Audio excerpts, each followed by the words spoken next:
আমরা আল্লাহ সুবহানাহু ওয়া তাআলার প্রশংসা এই জন্য করব যেহেতু তিনি আমাদেরকে হেদায়েতের পথ দেখিয়েছেন, হেদায়েত করেছেন এবং আমাদেরকে এই হেদায়েত আমরা এখানে যারা আছি তা আমি বলবো, কারণ আমরা জন্মের পর থেকে হেদায়েতের উপরে ছিলাম না। দেখা যাবে এখানে যতজন মানুষ আমরা আছি বর্তমানে তার 20, 30, 25 বছর কেটেছে গুমরাহিতে, পাপের জীবনে, বেনামাজি অবস্থায়, হারাম অবস্থায়, খেলতামশা করে। আল্লাহ যদি তখন পৃথিবীটাকে হালাক করে দিতেন তাহলে আমাদের নাজাতের আর কোনো পথ ছিল না। কিন্তু আল্লাহ ততদিন আমাদেরকে অপেক্ষা করেছেন, এই পৃথিবীকে বাঁচিয়ে রেখেছেন যতদিন পর্যন্ত আমরা তার হেদায়েতের পথে না আসতেছি। এই যে সময়টার পর আমরা যে আল্লাহকে চিনতে পারলাম এবং ইসলাম যে সত্য এটা গ্রহণ করতে পারলাম, এই তৌফিকটাও কে দিয়েছেন? আল্লাহ। তাই আমরা তার প্রশংসা করি, আমরা বলি আলহামদুলিল্লাহ। সালাতু ওয়াস সালাম প্রিয় নবী মুহাম্মদুর রাসূলুল্লাহ সাল্লাল্লাহু আলাইহি ওয়াসাল্লামের প্রতি, যিনি আমাদের কাছে শিক্ষক রূপে প্রেরিত হয়েছেন।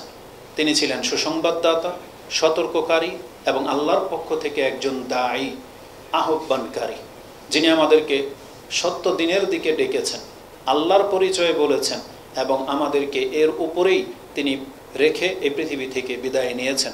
আমরা সেই রাসূলের প্রতি সালাত এবং সালাম পাঠ করি যিনি আমাদের কাছে হেদায়েত স্বরূপ প্রেরিত হয়েছিলেন। আমরা বলি আল্লাহুম্মা সাল্লি ওয়া সাল্লিম ওয়া বারিক আলা নবিয়িকা মুহাম্মদ। আজকের এই বৈঠক, এই জলসা বা মজলিস যেটাই বলেন না কেন, আমি মনে করি অত্যন্ত কল্যাণকর একটা পরিবেশে আমরা আছি। যদিও বক্তা হিসেবে বক্তব্য একরকম, কিন্তু আমি যদি ওখানে বসেও এটা শুনতাম তাহলে আমি এটা মেনে নিতে বাধ্য যে এই ধরনের অবশ্যই কল্যাণকর বৈঠক। এই ধরনের যতগুলো বৈঠক হবে নিঃসন্দেহে এটা হচ্ছে কল্যাণকর একটা বৈঠক। তো আজকের এই বৈঠকে অনেকেই কথা বলেছেন, আমাদের মেমোরিতে হয়তো সবগুলো জায়গা নিতে পারেনি, তবে আমি মনে করি প্রত্যেকের থেকে কিছু না কিছু তো হয়তো আপনি নিয়েছেন বা যেটা আপনার জন্য উপকার হয়েছে, সেটাকে আজকের বৈঠকের সফলতা ধরতে হবে। প্রত্যেককে পৃথক পৃথক একটা বিষয় দেওয়া হয়েছিল, আমাকেও একটা বিষয় নিয়ে কথা বলতে বলা হয়েছে, যদিও তারা লেট করেছে, হয়তো আরেকটু সময় পেলে আরেকটু বেটার কিছু হতো। তো আমি 2 দিন সময় পেয়েছি এই বিষয় নিয়ে স্টাডি করার, এবং আমাকে যে ভঙ্গিমায় বিষয়টা দেওয়া হয়েছে কেন যেন মনে হয়েছে বিষয়টা আপনাদের জন্য না, বরং আমাদের জন্য। কেন যেন মনে হয়েছে এই বিষয়টা শ্রোতাদের জন্য না, বরং বক্তাদের জন্য। এবং আমি রিপ্লাইটা ওইভাবেই করেছিলাম যে এটা কার জন্য দিলেন, উদ্দেশ্য কি আমরা না শ্রোতা? কি সেটা যে বলেছে জানেন? বলেছে যে দাওয়াতি কাজের সম্পর্কে আপনাকে কথা বলতে হবে। দাওয়াতি কাজ, দায়ী হওয়া, এটা কি শুধু চেয়ারে বসে থেকে বক্তব্য দেওয়া এটাকে দাওয়াত বোঝায় না কি? আচ্ছা বলেন তো, তাহলে কথাটা কার দিকে যায়? শ্রোতার দিকে যায় না বক্তার দিকে যায়? এটা বক্তাদের দিকে যায়। তখন আমি বললাম যে যদি এইভাবে বলেন তাহলে বোঝা যাচ্ছে যে তাহলে আমাদেরকে এখন ওই রাস্তাঘাটে নূহ আলাইহিস সালামের মতো দাওয়াতে নেমে যেতে হবে। ওটাও সুন্নাহ, ওটাও রাসূলুল্লাহ সাল্লাল্লাহু আলাইহি ওয়াসাল্লাম করেছেন এবং বসেও তিনি দাওয়াতি কাজ করেছেন, তবে দুইটার প্রেক্ষাপট ভিন্ন। তবে আমাকে আল্লাহ সুবহানাহু ওয়া তাআলা যতটা ক্ষমতা দিয়েছেন বা যতটা আমি আমার আয়ত্তে নিতে পেরেছি, যেইভাবে বুঝেছি, আমি কথাগুলোকে আজকে আপনার কাছে এইভাবে পেশ করব। মূল হলো দাওয়াত। এখন এই দাওয়াতকে কেন্দ্র করে কত অ্যাঙ্গেলে কথা বলা যায় তা থেকে 2-1টা ইঙ্গিত দেব আপনাকে। যেমন আজকের বক্তব্যটা থাকবে দাওয়াত মূলত কি, কিসের দাওয়াত, উদ্দেশ্য কি, কে করবে এই দাওয়াত, কার জন্য করবে, এটা কি খাসভাবে কোনো এক শ্রেণীর মানুষ বা কোনো এক ব্যক্তির কাজ, না এটা কার কাজ? এই দাওয়াত যখন দেওয়া হয়, আপনি যে শুনলেন এই দাওয়াতটা আপনি কিভাবে নিচ্ছেন, এই কথাগুলোকে আপনি কিভাবে মূল্যায়ন করতেছেন? যদি এই দাওয়াতকে আপনি অ্যাকসেপ্ট করে থাকেন তাহলে আপনার চরিত্র এমন কেন, শ্রোতা হিসাবে আপনার ভূমিকা কি, এই কয়েকটা পয়েন্ট নিয়ে আজকের আলোচনাটা থাকবে। তা আমি আল্লাহ সুবহানাহু ওয়া তাআলার কাছে দোয়া করি যাতে বিশেষ করে বিষয়গুলোকে আমি সহজভাবে আপনার কাছে দলিল ভিত্তিক পেশ করতে পারি। আল্লাহ যেন আমাদেরকে তৌফিক দান করেন। তো প্রথমে আমি যেটা সাজিয়েছি, যতগুলো কথা বলেছি যে দাওয়াত মানে কি, কে করবে, কাদের উদ্দেশ্য করা হচ্ছে, যাদের উদ্দেশ্যে দাওয়াত দেওয়া হচ্ছে তাদের রিয়াক্ট কি, মানে তাদের ওপিনিয়নটা কি, এগুলো থাকবে আজকের আলোচনার মূল বিষয়। যখন আমি এভাবে ভাবছিলাম দেখলাম যে বিষয়টা অত্যন্ত কঠিন এবং অত্যন্ত গুরুত্বপূর্ণ। কঠিন এই জন্য যেহেতু কথা বলা যতটা সহজ, নিজের উপরে প্রয়োগ করা ততই কঠিন। আর একটা হাদিস তো আমাদের মাথায় সব সময় থাকে, যেহেতু বলা হয়েছে কিয়ামতের মাঠে শহীদকে বলা হবে, কারিকে বলা হবে যে তুমি কি করেছো, সে জবাব দেবে, কিন্তু আল্লাহ সেটাকে প্রত্যাখ্যান করবে।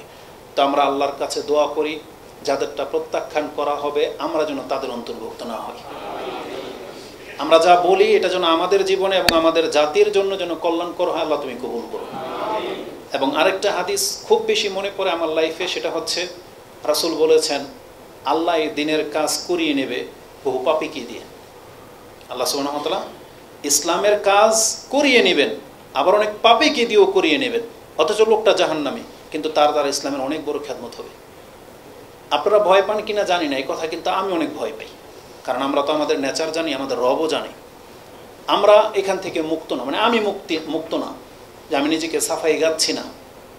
আর আমাদের শেখেরা হয়তো তুলনামূলক তাদের পাপ নাই বললেই চলে, বা তাদের ত্রুটি কম আমাদের তুলনায়, কিন্তু আমরা দিনের দাওয়াতি কাজ করতেছি, এটাতে কল্যাণ দেখতে পাচ্ছি।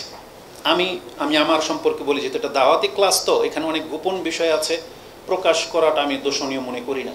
যেমন বললাম আমি পাপী, তারপর দাওয়াতি কাজ করি কেন? অনেক সময় এই দাওয়াতি কাজ করতে গিয়ে টাকা পয়সা নিয়ে অনেক খোটা খেতে হয়েছে, শুনতে হয়, এখনও শুনতে হয়।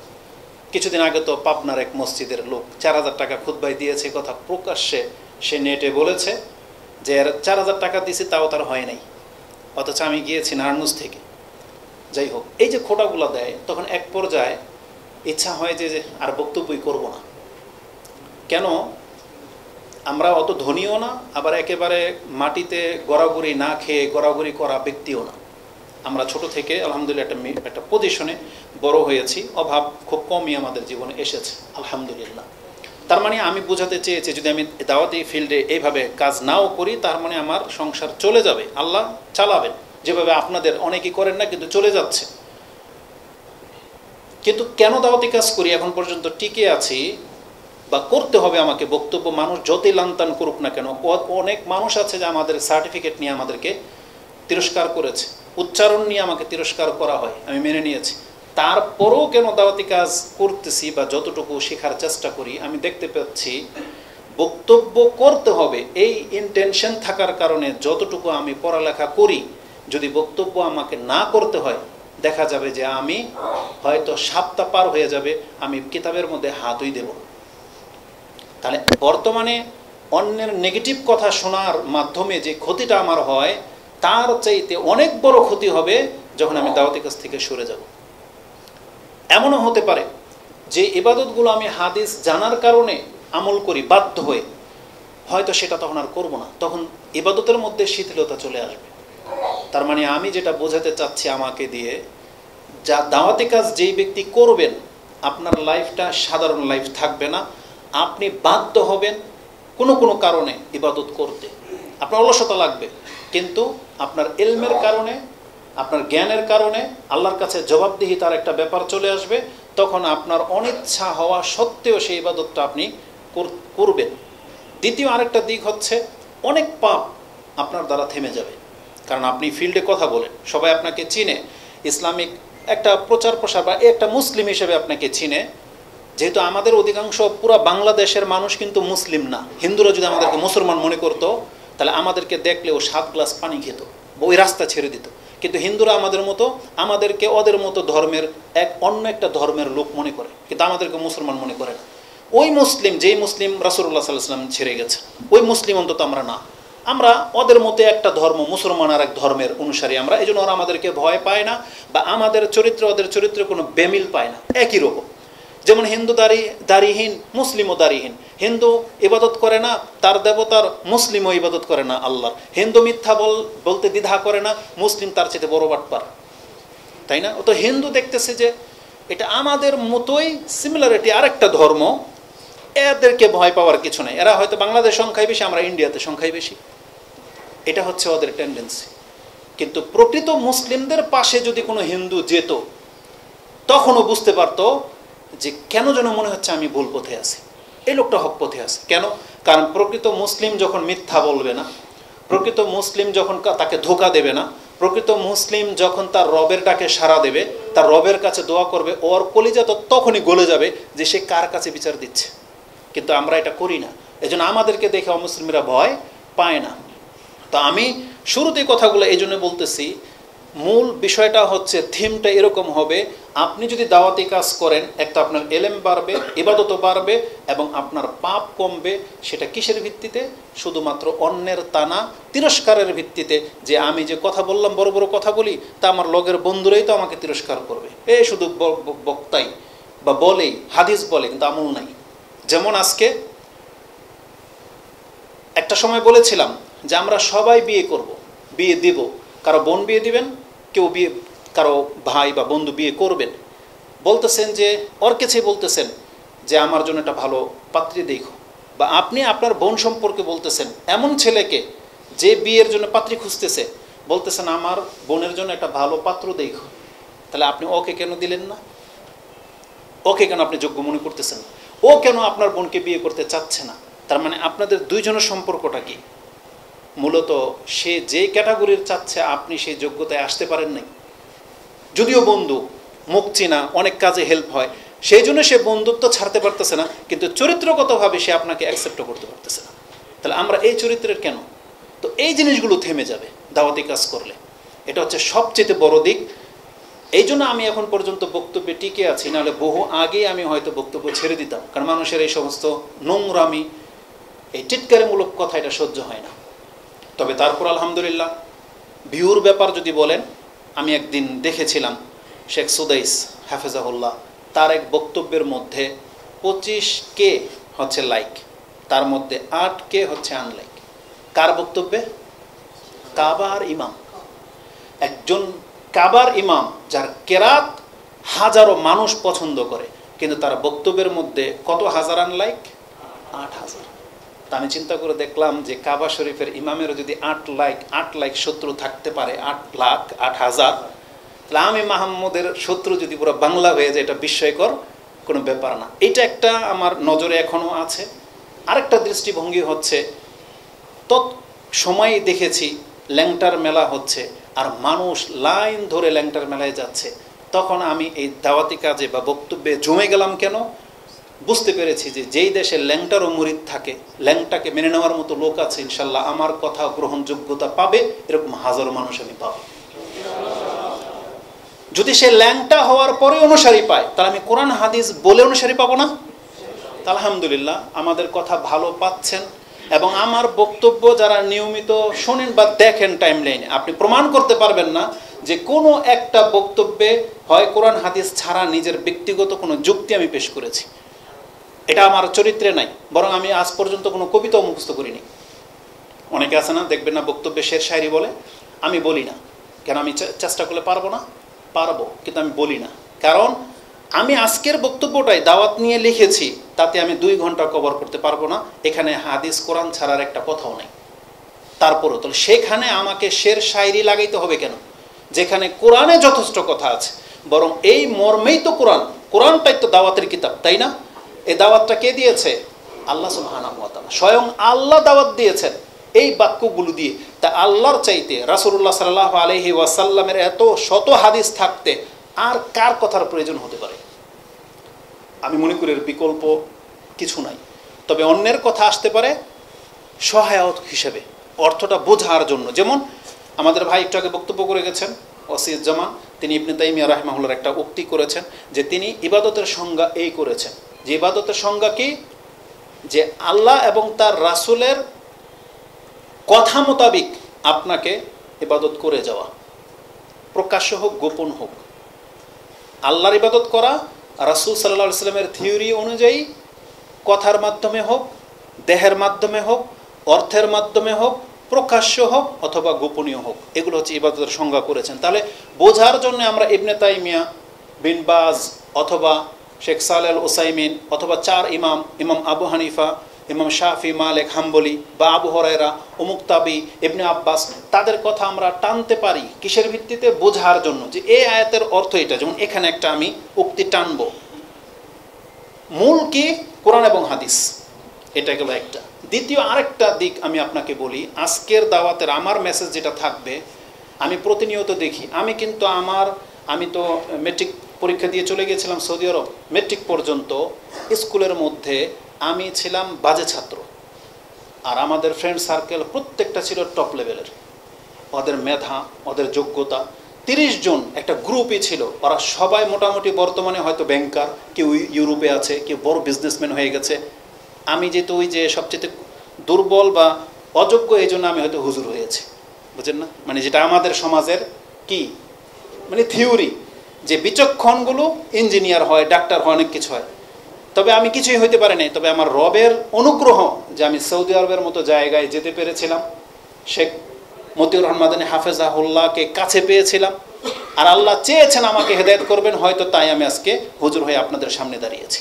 এটা আমার রবের অনুগ্রহ ছাড়া আমার আসলে ব্যাকগ্রাউন্ড কোনো যোগ্যতা নাই। তো কেন ওদের কথা বললাম?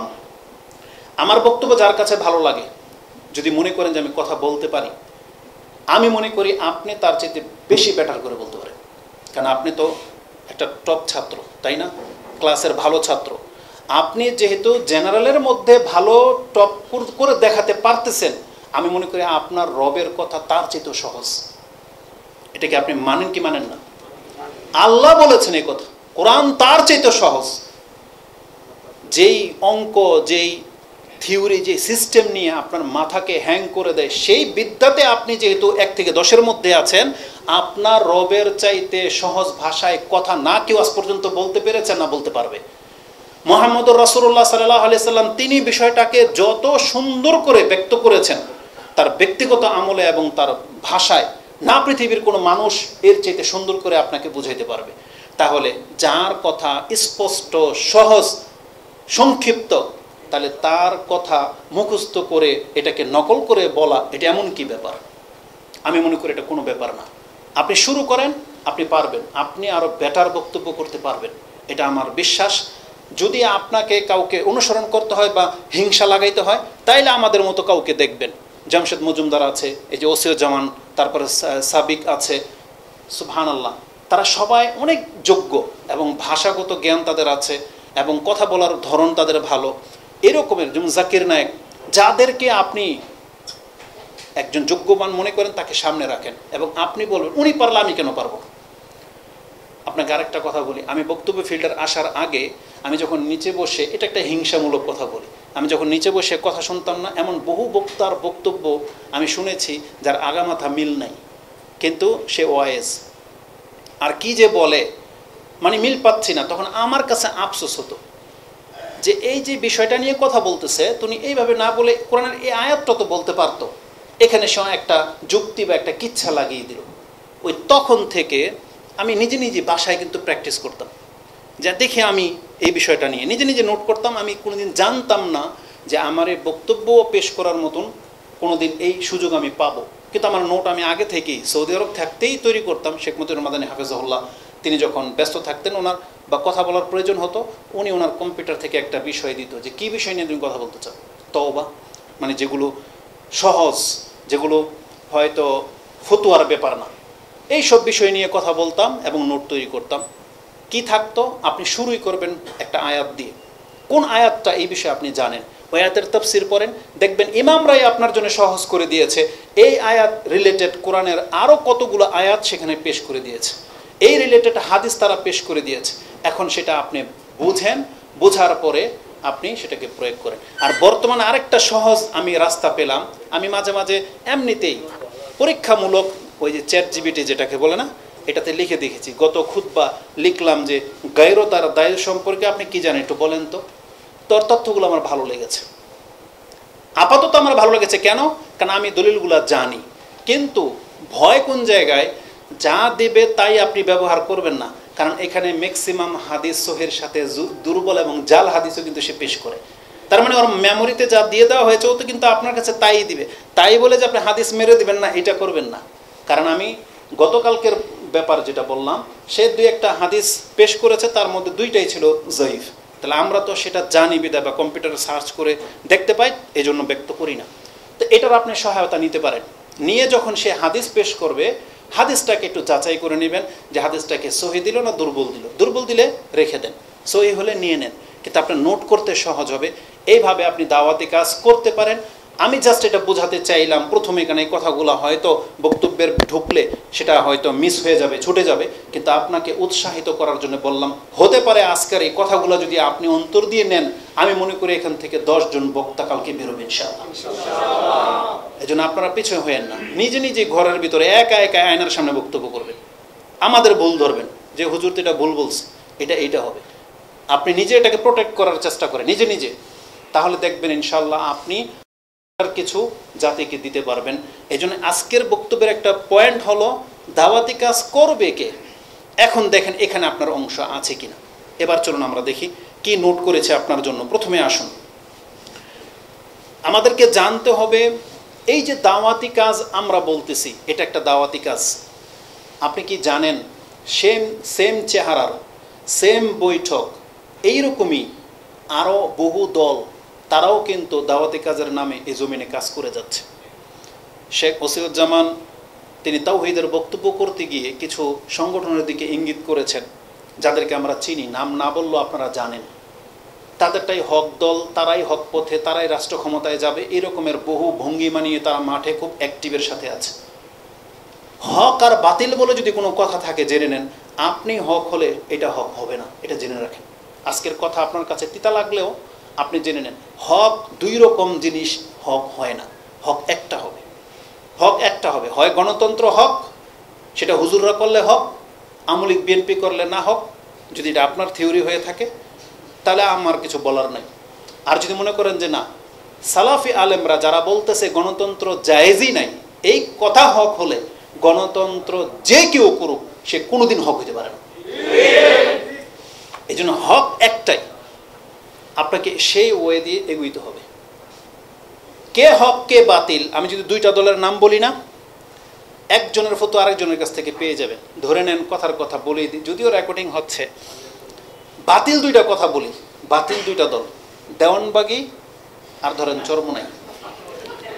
এখন আমাদেরকে জিজ্ঞেস করেন না দেওয়ানবাগী হক না বাতিল, এটা চরমোনাইয়ের ভাইয়ের কাছে জিজ্ঞেস করেন, আপনি জবাব পেয়ে যাবেন। পাবেন না? বাস আমি যেটা বোঝাতে চাইলাম, এটা হচ্ছে দাওয়াত। তাহলে কে কোন দিকে দাওয়াত দিচ্ছে এটা হচ্ছে মূল ফোকাস। তাহলে আমরা কিসের দাওয়াত দিই এটা আজকে আপনাকে দেখাবো, যে আমাদের দাওয়াতটা কিসের দাওয়াত হবে। মানে আপনি যে বলবেন যে আমি দাওয়াতি কাজ করি, আমি দায়ী ইলাল্লাহ, সবাই কিন্তু দায়ী ইলাল্লাহ, সবাই দায়ী ইলাল্লাহ, সবাই আল্লাহর দিকে ডাকে, সবার মাথায় টুপি দাড়িওয়ালা, বাংলার জমিনের যত ইসলামিক দল আছে সবাই নাকি দায়ী ইলাল্লাহ। কিন্তু একজন বলতেছে যে নবীকে নূর মানবেন, ও নামাজ পড়লো কাজ হইব না। বোঝেন কথা? ও কি, ও তো দায়ী ইলাল্লাহ, ও তো এই ভেষভূষা। আরেকটা নতুন করে এক বক্তা বেরিয়েছে এই কবর মাজার পূজারীদের মধ্যে থেকে, ও সব কিছু নেচে নেচে ঠিক কয়, আছে না নাই? মানে এই দেখলাম একটা টিকটক শুরু হয়েছে। আচ্ছা ওকে কি বলবেন? ওর চেহারা তো আমার চাইতে সুন্দর, তাই না? চেহারা আমার চাইতে সুন্দর, পোশাকের মধ্যে গেটআপ আছে, তাহলে ও তো দায়ী ইলাল্লাহ, মানে আল্লাহর দিকে দাওয়াতের নামকরণ করে ভিডিও ছাড়তেছে, এর অনুসারী আছে। এখন আপনি এটা কার সাথে কম্পেয়ার করবেন? এই জন্য আপনাকে দাওয়াত কি জিনিস এটা আগে বুঝতে হবে। কে কোন দিকে ডাকছে, কার ডাকে আপনাকে সাড়া দিতে হবে, কোনটাকে আপনি দাওয়াত বলে গ্রহণ করবেন বা বিবেচিত হবে, এর জন্য আপনাকে জানতে হবে যে দাওয়াতটা কি আসলে। আমি এই ক্ষেত্রে শুধু 2টা আয়াত পেশ করব। দাওয়াত মানে হলো যেটা সত্য সেই দিকে ডাকা, যে জিনিসটা হক সত্য সেই দিকে ডাকা, এটাকে বলা হবে দাওয়াত। এটা হবে সত্যের দিকে দাওয়াত বা দাওয়াতি কাজ। এ ছাড়া বাকি যে অ্যাঙ্গেলে দাওয়াতি কাজ করেন না কেন, যে কোনো স্বার্থে করেন না কেন, আপনি দাবি করতে পারেন কিন্তু এই দাবি বিফলে যাবে, এটা আপনাকে জাহান্নামে নিয়ে যাবে। কিন্তু আপনি যদি হকের দিকে দাওয়াত দেন তাহলে সেটা সুফলে যাবে। আর হক কি? কোরআনে আল্লাহ সুবহানাহু ওয়া তাআলা 2টা আয়াত আমি আপনার কাছে পেশ করি। একটা সূরা নিসা 4 নম্বর সূরার 170 নম্বর আয়াত, এবং আল্লাহ সুবহানাহু ওয়া তাআলা সূরা ইউনুস 10 নম্বর সূরার একেবারে শেষে 108 নম্বর 2টা আয়াত আমি আপনার কাছে পেশ করতেছি। সত্যের দিকে ডাকতে হবে। সত্য কি? আল্লাহ বলতেছেন তোমার রবের পক্ষ থেকে যা নাজিল করা হয়েছে সেটাই কেবল সত্য, এটা আল্লাহ বলেছেন। যেহেতু আমরা এখানে মুসলিম, আপনি এখন মুসলিম রূপেই শোনেন, আপনি অমুসলিম আমি আপনাকে ভাবতেছি না, কোরআনের প্রতি আপনাদের ঈমান আছে কিনা? নাই, আছে। তাহলে যখন কথা কোরআনের হবে তখন পৃথিবীর অনেক বড় একটা দল এই দিকে রাখেন, আপনি একা এই দিকে, কিন্তু আপনার কাছে কি আছে? কোরআন। তাহলে বলেন তো আপনি কি কোরআন রেখে দিয়ে বড় দলের দিকে যাবেন? না। এই জন্য আমি বলতে চাচ্ছি, আল্লাহ বলেছেন তোমার রব যা নাজিল করেছেন এটা হলো সত্য। কোরআনের আয়াত তো বহু আছে, আপনি জানেন, আমি শুধু জাস্ট আপনার নোট করার জন্যে বলে রাখি যাতে এটা রেকর্ড হয়ে থেকে যাবে। কোরআন আল্লাহ সুবহানাহু ওয়া তাআলা সূরা নিসার 170 নম্বর আয়াতে বলতেছেন, ইয়া আইয়ুহান নাস, হে মানুষ, কাদ জাআকুমুর রাসূলু বিল হক মির রাব্বিকুম, তোমাদের কাছে এই তো সত্য সহকারে একজন রাসূল এসে গেছেন। আর কার পক্ষ থেকে? বলা হয়েছে মির রাব্বিকুম, তোমার রবের পক্ষ থেকে। তার মানে আল্লাহ নিজে বলতেছেন, এই মানুষ তোমাদেরকে সতর্ক সাবধান দাওয়াত দেওয়ার জন্য একজন রাসূল চলে আসছে, তিনি যেটা নিয়ে আসছেন এইটাই হক। আল্লাহ বলতেছেন বিল হক, মানে তিনি সত্যের সাথে এসেছেন এবং তিনি তার রবের পক্ষ থেকে এসেছেন। তার মানে আল্লাহ ক্লিয়ার করে দিয়েছেন যে মুহাম্মদ সাল্লাল্লাহু আলাইহি ওয়াসাল্লাম যেই কথাটা এখন বলবে, যে দাবিটা করবে, এটা সত্য। এটা শুধু সত্যই না, উনি উনার পক্ষ থেকে সত্যটা বলতেছে না, বরং এটা তার রবের পক্ষ থেকে নিয়ে আসছে। তার মানে এটা তার কথাও না। মুহাম্মদ সাল্লাল্লাহু আলাইহি সাল্লামও যে কথা বলে আমরা সবাই জানি তিনি সত্য ছাড়া মিথ্যা বলেন না। মক্কার মুশরিকরাও কি মনে করতো? তিনি সত্য কথাই বলেন। কিন্তু আল্লাহ এই কথাটা কেন বলেছেন মির রাব্বিকুম, তোমাদের রবের পক্ষ থেকে? তার মানে মুহাম্মদ সাল্লাল্লাহু আলাইহি ওয়াসাল্লাম ব্যক্তিগতভাবে সত্যবাদী ছিলেন, এটা মক্কার কাফেররাও জানতো। সত্যবাদী যে ছিলেন, আপনারা কি কথা এদিকে শুনেন, এদিকে দেখেন। তাহলে মুহাম্মদ সাল্লাল্লাহু আলাইহি ওয়াসাল্লাম সত্যবাদী, এটা মক্কার কাফেররাও জানতো। যদি এটার প্রমাণ চান আপনি তো জানেন সেই প্রমাণ কি। পাহাড়ের উপরে উঠে রাসূল সাল্লাল্লাহু আলাইহি ওয়াসাল্লাম কি বলেছিলেন যে ইয়া মাশারাল কুরাইশ, হে কুরাইশ, ইয়া মাশারা ইয়া বনু হাশিম, হে হাশিমের বংশধর, হে আব্দুল মুত্তালিবের বংশধর, কুরাইশ বংশধর, তোমরা শোনো, আমি মুহাম্মদ যদি তোমাদেরকে বলি যে পাহাড়ের পেছনে একটা শত্রু অপেক্ষা করতেছে, তোমাদের উপরে অ্যাটাক করবে, তোমরা কি আমার কথা বিশ্বাস করবে? তখন সবাই এক বাক্যে বলেছিল, আপনাকে আমরা কখনো মিথ্যা বলতে শুনি নাই, আপনি বললে আমরা এটাকে অবশ্যই বিশ্বাস করি। এটা কিন্তু ধর্মীয় কথা ছিল না, এটা ছিল তার ওয়েটনেস, মানে মুহাম্মদ সাল্লাল্লাহু আলাইহি সাল্লামের পরিচয়, যে আমি যদি এখন তোমাদেরকে বলি যে পেছনে শত্রু অপেক্ষা করতেছে, তোমাদেরকে অ্যাটাক করা হবে, তোমরা কি আমাকে মানবে? তখন কি বলেছেন যে হ্যাঁ, আমরা কখনো আপনাকে মিথ্যা বলতে শুনি নাই, আপনি বললে আমরা মানব। তাই মুহাম্মদ সাল্লাল্লাহু আলাইহি সাল্লামের পক্ষ থেকে কথা হলেও কিন্তু মক্কার লোকেরা জানতো কথাটা সত্য। কিন্তু আল্লাহ সুবহানাহু ওয়া তাআলা ধর্মের ক্ষেত্রে, দিনী ইসলামের ক্ষেত্রে আল্লাহ কি বলেছেন, এই যে মুহাম্মদ যে সত্য সহকারে কথা বলতেছে, এটাও তার নিজের পক্ষ থেকে না, বরং মির রাব্বিকুম, এটা তোমার রবের পক্ষ থেকে। মানে এটা আরো শক্তিশালী করে আল্লাহ সুবহানাহু ওয়া তাআলা পেশ করেছেন। এবং আল্লাহ কি বলেছেন, ফাআমিনু খায়রাল লাকুম, তার প্রতি ঈমান আনো। এই মুহাম্মদ যা বলে তার দাওয়াতটা তোমরা মেনে নাও, এটা তোমাদের জন্য কল্যাণকর হবে। তার মানে এই কোরআন আমাদেরকে দাওয়াত শিক্ষা দিচ্ছেন এবং কার দাওয়াত গ্রহণ করতে হবে তার দিকে আল্লাহ সুবহানাহু ওয়া তাআলা ইঙ্গিত করে দিয়েছেন যে মুহাম্মদ সাল্লাল্লাহু আলাইহি ওয়াসাল্লাম তার রবের পক্ষ থেকে কথা বলে রাসূল হয়ে এসেছেন এবং তার প্রতি ঈমান আনো, তাহলেই তোমরা কল্যাণের উপরে থাকবে। ফাআমিনু খায়রুল লাকুম, তার প্রতি ঈমান আনলেই তুমি কল্যাণ পেয়ে যাবে। তারপরে আছে যারা মানবে না, তোমরা জেনে রাখো আল্লাহ সবকিছুর মালিক। দ্বিতীয় আয়াত, এই মুহাম্মদ সাল্লাল্লাহু আলাইহি ওয়াসাল্লামকে প্রথম আমাদের কাছে পেশ করেছেন যে তিনি সত্য নিয়ে এসেছেন। এখন তারকে কি দাওয়াত আল্লাহ দিতে বলেন সেটা শুনেন। শুরু হয়েছে মুহাম্মদ সাল্লাল্লাহু আলাইহি ওয়াসাল্লামের মাধ্যমে দাওয়াত। আল্লাহ প্রথম দাওয়াত দিয়েছেন আমাদেরকে মুহাম্মদ সাল্লাল্লাহু আলাইহি ওয়াসাল্লামের মাধ্যমে। রাসূলুল্লাহ সাল্লাল্লাহু আলাইহি ওয়াসাল্লামকে আল্লাহ বলতেছেন কুল, আগেরটার মধ্যে কুল ছিল না, আর এখন আল্লাহ বলতেছেন কুল, হে নবী আপনি বলে দেন, ইয়া আইয়ুহান নাস কাদ জাআকুমুল হক মির রাব্বিকুম। এখানে আছে যে তোমাদের কাছে আল্লাহ প্রথম বলেছিল, আল্লাহ ওখানে মুহাম্মদ সাল্লাল্লাহু আলাইহি ওয়াসাল্লামকে বলে নাই কুল, বরং আল্লাহ মুহাম্মদ সাল্লাল্লাহু আলাইহি ওয়াসাল্লামকে পেশ করে দিয়েছেন। এই যে মুহাম্মদ এসেছে সত্যের সাথে, এখন এই মুহাম্মদকে বলতেছেন সাল্লাল্লাহু আলাইহি ওয়াসাল্লাম কুল, আপনি এখন ডাকেন তাদেরকে, কি বলেন?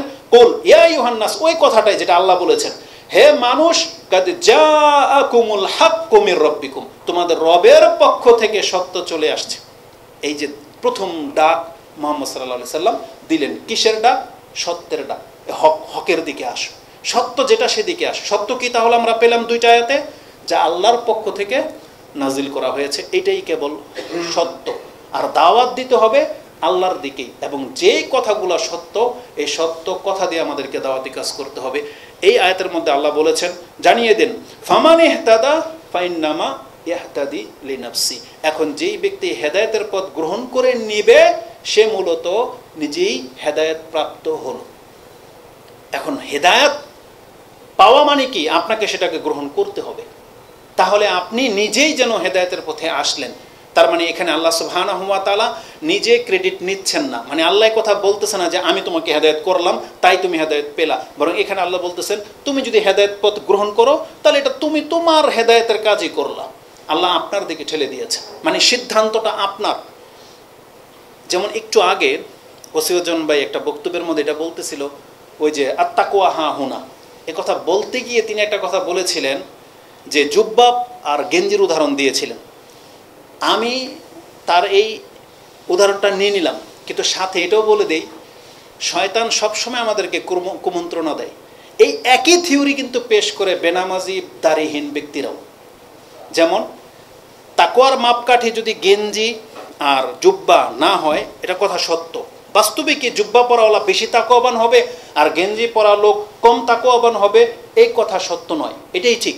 কারণ তাকওয়া যার মধ্যে আছে সে তাকওয়াবান। তবে এই কথা যদি কোনো দাড়িহীন বা বেনামাজি বলে যে তাকওয়া তো অন্তরের ব্যাপারে, নামাজ পড়লেই কি আর না পড়লেই কি, দাড়ি রাখলেই কি আর না রাখলেই কি, আপনি দাড়ি রাখছেন বিধে আপনি বেশি সৎ, বলে না অনেকে। হুজুররা নামাজ পড়লেই কি বেশি সৎ? কত হুজুর পাটপারি করে। এটা হলো অফিসে যারা চাকরি করে, ব্যাংকে যারা চাকরি করে না, এটা তাদের থিওরি যে কত হুজুর ইমাম সাহেব খারাপ কাজ করে, বোঝেন না? এইভাবে বলে যে হুজুর হইলেই কি তাকওয়াবান। তবে জেনে নেন আমল দিয়ে তাকওয়া মাপা যায়, এটা আল্লাহ একটা মাপকাঠি করেছেন। ভুলে যায় না ওমর রাদিয়াল্লাহু তাআলার বিচার, তিনি কি বলেছিলেন যে আমরা বিচার করব তোমার বাহ্যিক দেখে, কারণ আমি রাসূল না। রাসূলকে আল্লাহ ওহী মারফত জানাইতো যে এই লোকটা মুনাফিক কি মুনাফিক না, রাসূল জানতে পারতেন, কিন্তু আমি ওমর জানতে পারবো? আমরা জানতে পারবো? তাহলে আমরা কিসের উপর ভিত্তি করে? একজন ব্যক্তি যখন গায়র ইসলামের কথা বলল, ইসলামের খেলাফ কথা বলল, তখন আপনি তাকে মুরতাদ বলতে পারবেন তার মুখের কথার কারণে, নাকি না? একজন ব্যক্তি বেনামাজি, তাকে আমরা বেনামাজি কি বলবো? বেনামাজি না, আমি যদি কাফের কই তাহলে তো ফতুয়াবাজি হয়ে যাবে, ধরে নেন, মানে বড় অপরাধ, তাই না? বেনামাজি বড় অপরাধ। এখন আমার সামনে একজন ব্যক্তি নেশাখোরও আছে, সিগারেটখোরও আছে, দাড়িবিহীন লোকও আছে, টাকনার নিচে প্যান্ট পরা ব্যক্তিও আছে, বেনামাজিও আছে। আমি যখন কথা বলবো কাকে আঙ্গুল তুলে কথা বলবো বলেন? প্রথমে বেনামাজিকে কথা বলবো, কারণ আমার নজরে এই বেনামাজি বড় কাফের খুনির চাইতে। কিসের ভিত্তিতে? এলমের ভিত্তিতে। বাহ্যিক আমল যেটা আমাদেরকে জানানো হয়েছে, বেনামাজি খুনির চাইতে বড় পাপী। মানবেন কথা না মানেন না? এটা কঠিন একটা কথা, এই জন্য অনেকের মুখ লড়তেছে না। আপনি কি এটা বুঝতেছেন খুনির চাইতেও বড় পাপী বেনামাজি? কিন্তু আমাদের দেশে খুনির সংখ্যা বেশি না বেনামাজির সংখ্যা বেশি? এখন রেজাল্টটা কি হবে বলে? তাহলে আপনার কাছে খুনি সবচেয়ে বড় অপরাধী, প্রকাশ্যে একজন ব্যক্তিকে হত্যা করে দিচ্ছে, কথা তো সত্য, অবশ্যই বড় পাপী, কিন্তু ওর পাপ রেজাল্টটা যা হবে, আপনার রেজাল্টটা তো তার চেয়ে মারাত্মক। কথাটা আপনি নিতে পারবেন? বেনামাজের রেজাল্ট একটা খুনির চাইতেও মারাত্মক, কারণ খুনির নাজাতের একটা গ্যারান্টি আছে, মানে কোনো না কোনো একটা চান্স আছে। যদি আল্লাহ বলেছেন খালিদিনা ফিহা, সে জাহান্নামে চিরকাল থাকবে, কিন্তু আল্লাহ এটাও বলেছেন যে কোনো না কোনো সময় যদি সে শিরিক না করে থাকে এমন ব্যক্তিও মাপ পেতে পারে, কিন্তু বেনামাজের ক্ষেত্রে কোনো গ্যারান্টি নেই। এই ফতোয়া যদি টিকে যায় রেজাল্টটা কি হবে? মারাত্মক হবে। তা আমি যেটা বলতে চাচ্ছি, ইবাদতের উপরে ভিত্তি করে আপনার তাকওয়া মাপা যাবে। যেমন একটু আমাদের ভাই একটু আগে বলতেছিল, আল্লাহ সুবহানাহু ওয়া তাআলা কাউকে ইবাদতের ভিত্তিতে ক্ষমা করবেন না, যে তোমাদের কেউ তার ইবাদতের ভিত্তিতে জান্নাতে যাবে না। লা ইয়াদখুলু আহাদুকুমুল জান্নাহ বিআমালিহি, তোমাদের মধ্যে কোনো ব্যক্তি তার আমল দিয়ে জান্নাতে যাবে না। তখন বলা হয়েছিল অলা আনতা ইয়া রাসূলুল্লাহ, আপনিও না বলছে অলা আনা, ইল্লা আইয়াতাখাব্বাতানি আল্লাহু ইল্লা আইয়ুগাম্মাদানি আল্লাহু বিরহমাতিহি আও ফাদলি, আল্লাহ তার রহমত দিয়ে যদি আমাকে ঘিরে না নেন, ঢেকে না নেন, তাহলে আমিও নাজাত পাবো না। এই জায়গাতে একটা কথা বলে দিই, তার মানে তারপর ভাই কিন্তু বলেছেন তাহলে কিভাবে আপনি আল্লাহর রহমত পাবেন সেটা তালাশ করেন, তাই না? কারণ আল্লাহ রহম যার উপরে করবে সে নাজাত পাবে, এটা যখন আল্লাহ জানিয়েছেন, কার উপরে রহমত করা হবে এটা কি আল্লাহ জানাই নাই? এটা আমি আপনাকে জানিয়ে দিই, এটা কোরআনে আল্লাহ সুবহানাহু ওয়া তাআলা জানিয়েছে। কারা তারা? আমি তো হাফেজ না আসলে, তবে একটা আয়াত আপনাকে বের করে দেখিয়ে দিই। সূরা তাওবা, জানেন তো সূরা তাওবা নামের একটা তাওবা আছে, কত নাম্বার? 9, তার 71 নাম্বার একটা আয়াত দেখেন। আল্লাহ সুবহানাহু ওয়া তাআলা বলতেছেন, ওয়াল মুমিনুনা ওয়াল মুমিনাতু বাদুহুম আউলিয়াউ বাদ। মুমিন পুরুষ মুমিন নারী একে অপরের কি? বন্ধু, একে অপরের বন্ধু। একে অপরে কি করে? মানুষকে ভালো কাজের আদেশ করে, মন্দ কাজ থেকে নিষেধ করে। এটা মুমিনের গুণ। মুমিন আরেক মুমিনকে দেখলে অন্যায় করতেছে বলবে যে ভাই এটা এটা নিও না, এটা জুলুম হচ্ছে। একজন মুমিন আরেকজন মুমিনকে দেখবে, তুমি এটা কারটা ধরতেছে, এটা তোমার না। সে যত বড় ব্যক্তিত্বই হোক না কেন, যত বড় সন্ত্রাস চোর হোক না কেন, ওকে একজন মুমিন কি বলবে? যে এটা তোমার না। তারপরে নামাজে যাচ্ছে একজন মুমিন আরেকজনকে বলবে বসে আছেন চলেন নামাজে যাই। তার মানে একজন মুমিন আরেকজনকে বলবে। স্ত্রী স্বামীকে কি বলবে? তুমি শুয়ে আছো, আজান হয়ে গেছে, জামাত দাঁড়িয়ে তাড়াতাড়ি যাও, বলবে কিনা? স্বামী স্ত্রীকে বলবে তোমার টাইম পার হয়ে যাচ্ছে, রাখো তোমার চুল, আগে আগে জোহর পড়ো, বলবে কিনা? তাহলে বাদুহুম আউলিয়াউ বাদ। একজন মুমিন যদি হয় তাহলে তাদের সংসারটা হচ্ছে এরকম। স্বামী যদি সুদে জড়ায়, স্ত্রী তার উপরে খুব বেশি চড়াও হবে যে খবরদার এটা করবে না। স্ত্রীর ডিমান্ড, স্ত্রী যদি বেপরদায় যেতে চায়, পুরুষ সেটাকে বাধা দেবে যে তোমার লজ্জা করে না এইভাবে বেরিয়ে যাবে। তার মানে এটা তো মুমিনের গুণ। কিন্তু যাদের পরিবারে এটা নাই, বোঝেন তাদের অবস্থাটা কি? তাহলে তাদেরকে মুমিন বলে গণ্য করা যাচ্ছে না। আল্লাহ সুবহানাহু ওয়া তাআলা বলতেছেন মুমিন হলে তার গুণ এটা হতেই হবে, বাদুহুম আউলিয়াউ বাদ, একে অপরের বন্ধু। তারা কি করবে? ইয়ামুরুনা বিল মারুফ ওয়া ইয়ানহাউনা আনিল মুনকার। তারা এককে ভালো কাজের আদেশ করবে, একে অপরকে অন্যায় কাজ থেকে বাধা দেবে। তারপর তারা উভয়ে কোন চরিত্রের হবে? ওয়া ইউকিমুনাস সালাহ, তারা দুইজনে নামাজ কায়েমকারী হবে। ওয়া ইউতুনাজ যাকাত, তারা যাকাত দেবে। আর ওয়া ইউতিউনাল্লাহ ওয়া রাসূলা, তারা দুজনে আল্লাহ এবং তার রাসূলের অনুসারী হবে। তার মানে দুজনে আল্লাহ এবং তার রাসূলের অনুসরণ করবে। যাদের মধ্যে এই গুণটা আছে, আল্লাহ সুবহানাহু ওয়া তাআলা বলতেছেন উলাইকা সায়ারহামুহুমুল্লাহ, এরাই হলো তারা, খুব শীঘ্রই আল্লাহ তাদের উপর রহম করবেন। বলেন, এক জায়গায় বলা হচ্ছে যে আমল দিয়ে আপনি জান্নাত পাবেন না, আল্লাহর রহমত লাগবে। আর আল্লাহ কোরআনে স্পষ্ট বলে দিয়েছেন এই এই কাজগুলো করলে তুমি রহমত পাবে। এবার বোঝেন, তার মানে ঘুরে ফিরে ওই ইবাদতের দিকে আসবে। ঈমান আমল বিহীন আপনি কোনোদিন আল্লাহর রহমত পাবেন না।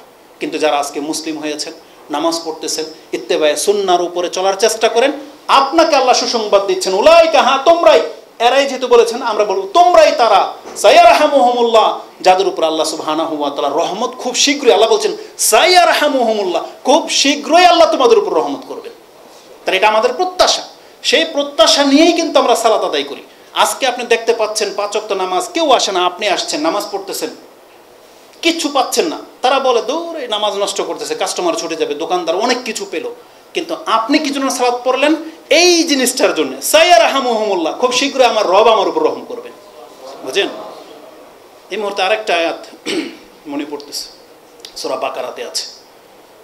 সূরা বাকারাতে 218 নম্বর আয়াতটা দেখেন তো কি আছে ওখানে। আল্লাহ বলছেন ইন্নাল্লাযীনা আমানু ওয়া হাজারু ওয়া জাহাদু ফি সাবিলিল্লাহ উলাইকা ইয়ারজুনা রাহমাতাল্লাহ।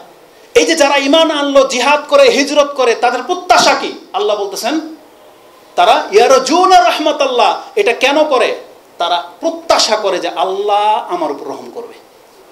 তার মানে আজকে আমরা মুসলিম হয়েছি, দাঁড়িয়ে রেখেছি, হারাম দুনিয়া বাংলার জমি লুটেপুটে খাচ্ছে, আপনি যাচ্ছেন না, তাতে আপনার অংশ নাই। কিসের ভিত্তিতে? আল্লাহ এদেরকে বলতেছিলেন উলাইকা ইয়ারজুনা রাহমাতাল্লাহ, এরা আল্লাহর রহমত চায়। তার মানে যারা আল্লাহর রহমতের জন্য ইবাদত করে, আর আল্লাহ বলেছেন যাদের উপর আমি রহমত করব, তাহলে কথা তো স্পষ্ট। ইবাদতবিহীন আপনি কিভাবে এটা মানে সিদ্ধান্ত নিতে পারেন যেই ব্যক্তি সালাত পড়ে আল্লাহর রহমতের আশায়, আর আপনি সালাত না পড়ে আল্লাহর রহমতের প্রত্যাশা করেন? এটা কিভাবে হতে পারে? সূরা যুখরুফ বা জাসিয়া 45 নম্বর সূরার 21 নম্বর আয়াতটাই গত খুতবার আগের খুতবায় বলেছিলাম যে ভালো মানুষের মৃত্যু আর মন্দ মানুষের মৃত্যু কোনো এক হইতে পারে না। আল্লাহ কি বলেছেন? আম নাজআলুল লাযিনা আমানু ওয়া আমিলুস সালিহাত কাল মুফসিদিনা ফিল আরদ আম নাজআলুল মুত্তাকিনা কাল ফুজ্জার। যারা আল্লাহর প্রতি ঈমান আনলো, সৎ কাজ করে, আর যারা ফাসাদকারী, আর যারা তাকওয়াবান, আর যারা পাপী, তাদের সবার সাথে কি আমি একই আচরণ করব? আল্লাহ বলছে এটা কি করে হতে পারে? সাআ মা ইয়াহকুমুন, দুইটা আয়াত একাকার করে ফেলছি। একটা হলো সূরা যুখরুফের সম্ভবত বা 45 নম্বর সূরার 21, 18 থেকে 21 মধ্যে পেয়ে যাবেন। আরেকটা সূরার আয়াত এখানে ঢুকেছে। তার মানে আল্লাহ বলেছেন যে যারা নিয়মিত পাপ করে যায়, যারা নিয়মিত পাপ করে যায়, তারা কি মনে করে আমি কি তাদের সাথে ওই আচরণ করব যে আচরণটা একজন মুমিন ব্যক্তির জন্য করব? সাওয়াআন মাহইয়াহুম ওয়া মামাতুহুম সাআ মা ইয়াহকুমুন। সেই আয়াতটা দেখে নিন যে তাদের জীবন এবং মৃত্যু কি সমান হবে? কত মন্দ তাদের চিন্তা। তার মানে আল্লাহ সুবহানাহু ওয়া তাআলা বলতেছেন, একজন ব্যক্তি আল্লাহর প্রতি ঈমান আনার পরে সে তার ধর্মকর্ম করে, এই ব্যক্তির মৃত্যুটা যেইভাবে হবে, একজন ব্যক্তি ধর্ম পালন করে না, ও সেম জীবন চায়, এটা কি করে হতে পারে? তার মানে আল্লাহ বলতেছেন দুইজনের জীবন সমান হবে না। তো এই যে কথাগুলো প্রত্যেকটার দলিল কোরআন হাদিসে আছে, যদি আপনি একটু ঘাটেন তাহলে পেয়ে যাবেন। তার মানে এই যে আয়াতে আল্লাহ সুবহানাহু ওয়া তাআলা বলেছেন মুমিন পুরুষরা যারা সৎকর্ম করে তাদের উপরে আল্লাহ রহমত করবেন। কোন কথার ভিত্তিতে এখানে গেলাম?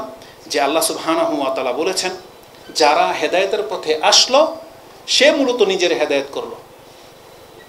আপনি এখন দাওয়াতটা গ্রহণ করে হেদায়েতটাকে গ্রহণ করে নেন, তাহলে এই ক্রেডিটটা আপনি পাবেন। আল্লাহই বলতেছেন তুমি তোমার হেদায়েতের রাস্তা গ্রহণ করলা। এই কথাটা আল্লাহ বলেছেন যে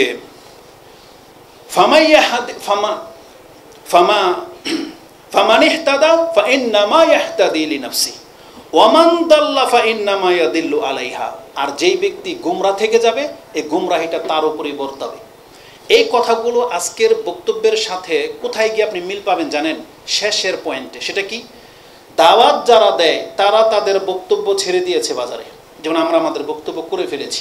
আজকের খুতবার বিষয় হচ্ছে আত্মসম্ভ্রান্ত বোধ থেকে গায়রত, যেটাকে বোঝায়। বক্তব্যটা আজকে শুনে দেখেন, এটা প্রত্যেকটা ব্যক্তির জন্য জরুরি, আমার জন্য যেমন জরুরি, আপনাদের জন্য জরুরি। কারণ আজকে মুসলিম আমরা আত্মসম্ভ্রান্ত বোধ হারিয়ে ফেলেছি, বিদায় আমাদের দ্বারা সব রকমের গর্হিত কাজ হচ্ছে। কিন্তু আমরা সম্মানিত, এই কথাটা যতদিন আমরা মনে থাকবে ততদিন আপনি ওই অসম্মানীদের মতো ওই আচরণ রাস্তাঘাটে আপনি করবেন না। তাহলে একটা বক্তব্য করে দিয়েছি, দাওয়াতের দায়ীর দাওয়াত পৌঁছে গেছে, এখন আপনার এই অংশের সাথে মিল আছে। হয় আপনি হেদায়েত গ্রহণ করবেন, না হয় আপনি করবেন না। দুইটাই আপনার উপরে বর্তাবে। আমাদের উপরে, দায়ীদের উপরে কি বর্তাবে? যে তুমি দাওয়াত দিয়েছিলে কিনা। আর আমাদেরকে জিজ্ঞেস করা হবে রাসূলদের দাওয়াতে তুমি কি সাড়া দিয়েছো। এই দুইটা একটু পরেই সে দলিলগুলো আসবে। আমি শুধু এখানে এই প্রথম পয়েন্টটা আপনার কাছে কি জন্য এতগুলো কথা বললাম, শুধু এটা বোঝানোর জন্য যে দাওয়াত দিতে হবে কোন দিকে? সত্যের দিকে। যেটা সত্য সেই দিকে দিতে হবে। এটা ধর্মীয় ক্ষেত্রে হোক, এটা দুনিয়াবি ক্ষেত্রে হোক। যেটা সত্য না, আপনি আপনার মুখ থেকে সেই কথা কোনোদিন বলবেন না। এ প্রতিজ্ঞা করে নেন আজকে এখান থেকে, যে আমি কোনটা এটাই বলবো। তাহলে এখন আপনি সত্য যে বলবেন, তাহলে কোনটা সত্য এটা যাচাই করতে হবে কি হবে না? এটা এমনি হয়ে যাবে নাকি আপনাকে চেষ্টা করতে হবে? তাহলে আজকের বক্তব্যের প্রত্যেকটা ইঙ্গিত কিন্তু আপনি নিজে সাক্ষী দিচ্ছেন। আপনি আজকে এখান থেকে ওয়াদা করে নেবেন আমি দায়ী হব এবং আমি সত্যটা প্রচার করব। আর সত্যটা যে প্রচার করবেন সেটা কিভাবে ডিসাইড করবেন এই বাতিলের যুগে? তার মানে আপনাকে প্রচেষ্টা করতে হবে, শুনলেই প্রচার করবেন না। আমাদের কাছে বেশ কিছু মহিলারা ওই বিভিন্ন হুজুরদের ক্লিপ পাঠায় যে হুজুর এই দোয়াটা বলছে ঠিক কিনা, এই লেখাটা লিখছে এটা ঠিক কিনা, যে মানে রাতবেলা আপনি নখ বাঁধবেন না, এতবার ওই যে ইন্না আতাইনা কাল কাউসার পড়লে যার নাম নিয়ে পড়বে সেই বসে যাবে। এই যে বক্তব্যগুলো তারা ছাড়ে আর বলে, তখন দুঃখ কি লাগে জানেন? দুঃখ লাগে হুজুরদের জন্য, দুঃখ লাগে এই শ্রোতার জন্য। এই শ্রোতা শুনবে ওনার কাছ থেকে, সার্টিফাই আমার কাছে চাচ্ছে। বুঝেন রাগ হয় কিনা? আরে যখন বলে দিলাম যে এটা বাতিল কথা, জীবনের জন্য একই বাতিল করে দেন, ঝামেলা শেষ। একই বাতিল করে দেন।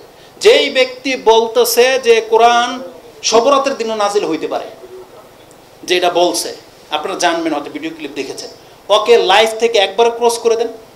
ওর কোনটা সত্য কোনটা মিথ্যা বলার প্রশ্নই উঠলো না, তাহলে আপনি সেফ।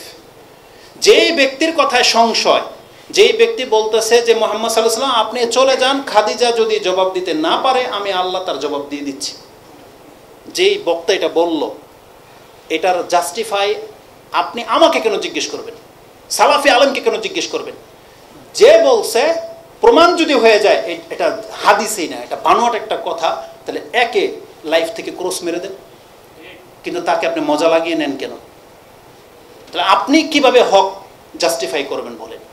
এই জন্যে হক চিনতে হলে হক যারা বলে প্রমাণ হয়ে গেছে এই ব্যক্তিটা হক বলে, তার হাদিসগুলো আমি যাচাই করে দেখেছি সত্য, তাহলে আপনি তাদের সাথে লেগে যান। প্রমাণ হয়ে যাবে যে এরা অনেক সময় জাল আলফাল কথাবার্তা বলে, জীবনের জন্য তাদেরকে ক্রস মেরে দেন, তাহলে আপনার একটা সাইড কি হলো, নিরাপদ হয়ে গেল। মানে এই দিক দিয়ে একটা ছিদ্র ছিল, ছিদ্রটা আপনি বন্ধ করে দিলেন। মানে আপনি কোনোদিন কবর মাজার পূজারের থেকে কোনো বক্তব্য নেবেন না, তার মানে একটা ফাটল বন্ধ, আপনার মধ্যে গুমরাহি ঢোকা একটা সাইড বন্ধ। যখন আমাদের বক্তব্যে কোনো চরম ভুল পাবেন ক্রস মেরে দেন, তাহলে আপনার একটা গুমরাহির রাস্তা বন্ধ হয়ে যাবে, তাহলে আপনি হেদায়েত পেতে পারেন। তখন আপনার দ্বারাও যারা পাবে কিছু, সে সঠিক কিছু পেতে পারে। তো এই জন্য আপনাকে আগে প্রস্তুতি হতে হবে, প্রস্তুতি নিতে হবে যে আমি সত্যটা জানবো, সত্যটা ছাড়বো। এই ক্ষেত্রে রাসূল সাল্লাল্লাহু আলাইহি ওয়াসাল্লামের সেই হাদিসটা আমি আরবিতে তো মুখস্থ করিনি, তবে বলে দিই, রাসূল আমাদেরকে মুমিনদেরকে মৌমাছির মতো হতে বলেছেন। কিসের মতো? মৌমাছি। মানে ওই যে আমরা মৌমাছি তো বলে মধুবল্লা আর কি, আমরা মধুবল্লা বলি, আপনারা কি বলেন? মৌমাছি তো ছোট ছোট হয়, আর মধুবল্লা যেটা যেটা মধু খান ওই মাছের মতো আমাদেরকে হতে বলেছেন। কেন জানেন? রাসূল সাল্লাল্লাহু আলাইহি ওয়াসাল্লাম কথাটা কি বলেছেন? এ যেখান থেকে নেয় এটাও পবিত্রতার নেয়, এ যেটা ছাড়ে এটাও পবিত্র ছাড়ে। বুঝেন কথা? মৌমাছির গুণ এটা। মৌমাছি যেখানে সেখানে মুখ লাগায় না, ও নেবে ওই জায়গা থেকে যেখান থেকে নেয়ার। আবার ও আপনাকে যেটা দেবে, আপনি যত গবেষণা করে নেন ওর মধ্যে আপনার কোনো রকমের জার্ম পাবেন না, কোনো ভাইরাস পাবেন না। ও যেটা দেবে পুরাটাই আপনার জন্য কল্যাণকর, পুরাটাই কল্যাণকর। তার মানে মধুর মধ্যে কি না আছে বলেন? রোগ শিফা। তার মানে ওষুধে যদি ভেজাল হয় ওই কোম্পানির অবস্থা কি আপনি বোঝেন? কিন্তু রাসূল বলতেছেন মুমিন হইতে হবে মৌমাছির মতো। মুমিন হারাম খাবে না, হালাল খাবে, তাহলে তার থেকে যে ডেলিভারি, তার সংসারের সন্তানদের উপরে যে খরচ করতেছে, দান করতেছে, সেগুলো কি হবে? সব হালাল, উত্তম, মানে পবিত্র। যেহেতু সে গ্রহণই করেছে পবিত্র, এনে কোনো হারামই নাই, তাহলে সে যখন দান করবে, সে যখন সংসারে খরচ করবে, সে যখন মাদ্রাসায় দিবে, এতিম পড়াবে, তার মানে কি কি দিচ্ছে? সে পবিত্রটাই দিচ্ছে। মুসলিম কোরআন হাদিস থেকে গ্রহণ করবে, মানে একেবারে অথেন্টিক জায়গা থেকে গ্রহণ করবে, তখন তার ডেলিভারিটা কি হবে? কোরআন হাদিসই হবে। এখন আপনি যদি পুঁথির কিতাব থেকে ওই মাছের মতো হয়ে যান স্বভাব, যেখানে গন্ধ সেখানে, যেখানে মজা লাগা বক্তব্য সেখান থেকে আপনি যদি নিয়ে নেন, মৌমাছির মতো যদি না হন, মাছির স্বভাব হলো যে কোনো জায়গায় মুখ দিবে, আর মাছির অর্ধেকটা ভালো অর্ধেকটা খারাপ, সেটা জানেন? এই পার্থক্যটা দেখেন। মৌমাছির সবটাই ভালো, কারণ ওর নেয় ভালো জায়গা থেকে।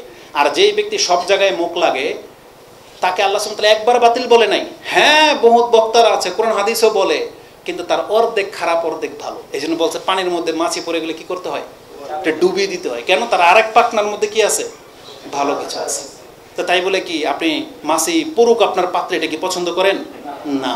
তার মানে মাছি দেখলে একটা থাপ্পড় দেন, ভালো খারাপটা পরে দেখবো, তুই না আবি না, তাই না? তাহলে দাওয়াতি ক্ষেত্রে আপনি যদি হক পেতে চান, এই মাছিওয়ালা বক্তাদেরকে লাইফ থেকে সরাইতে হবে। বুঝছেন?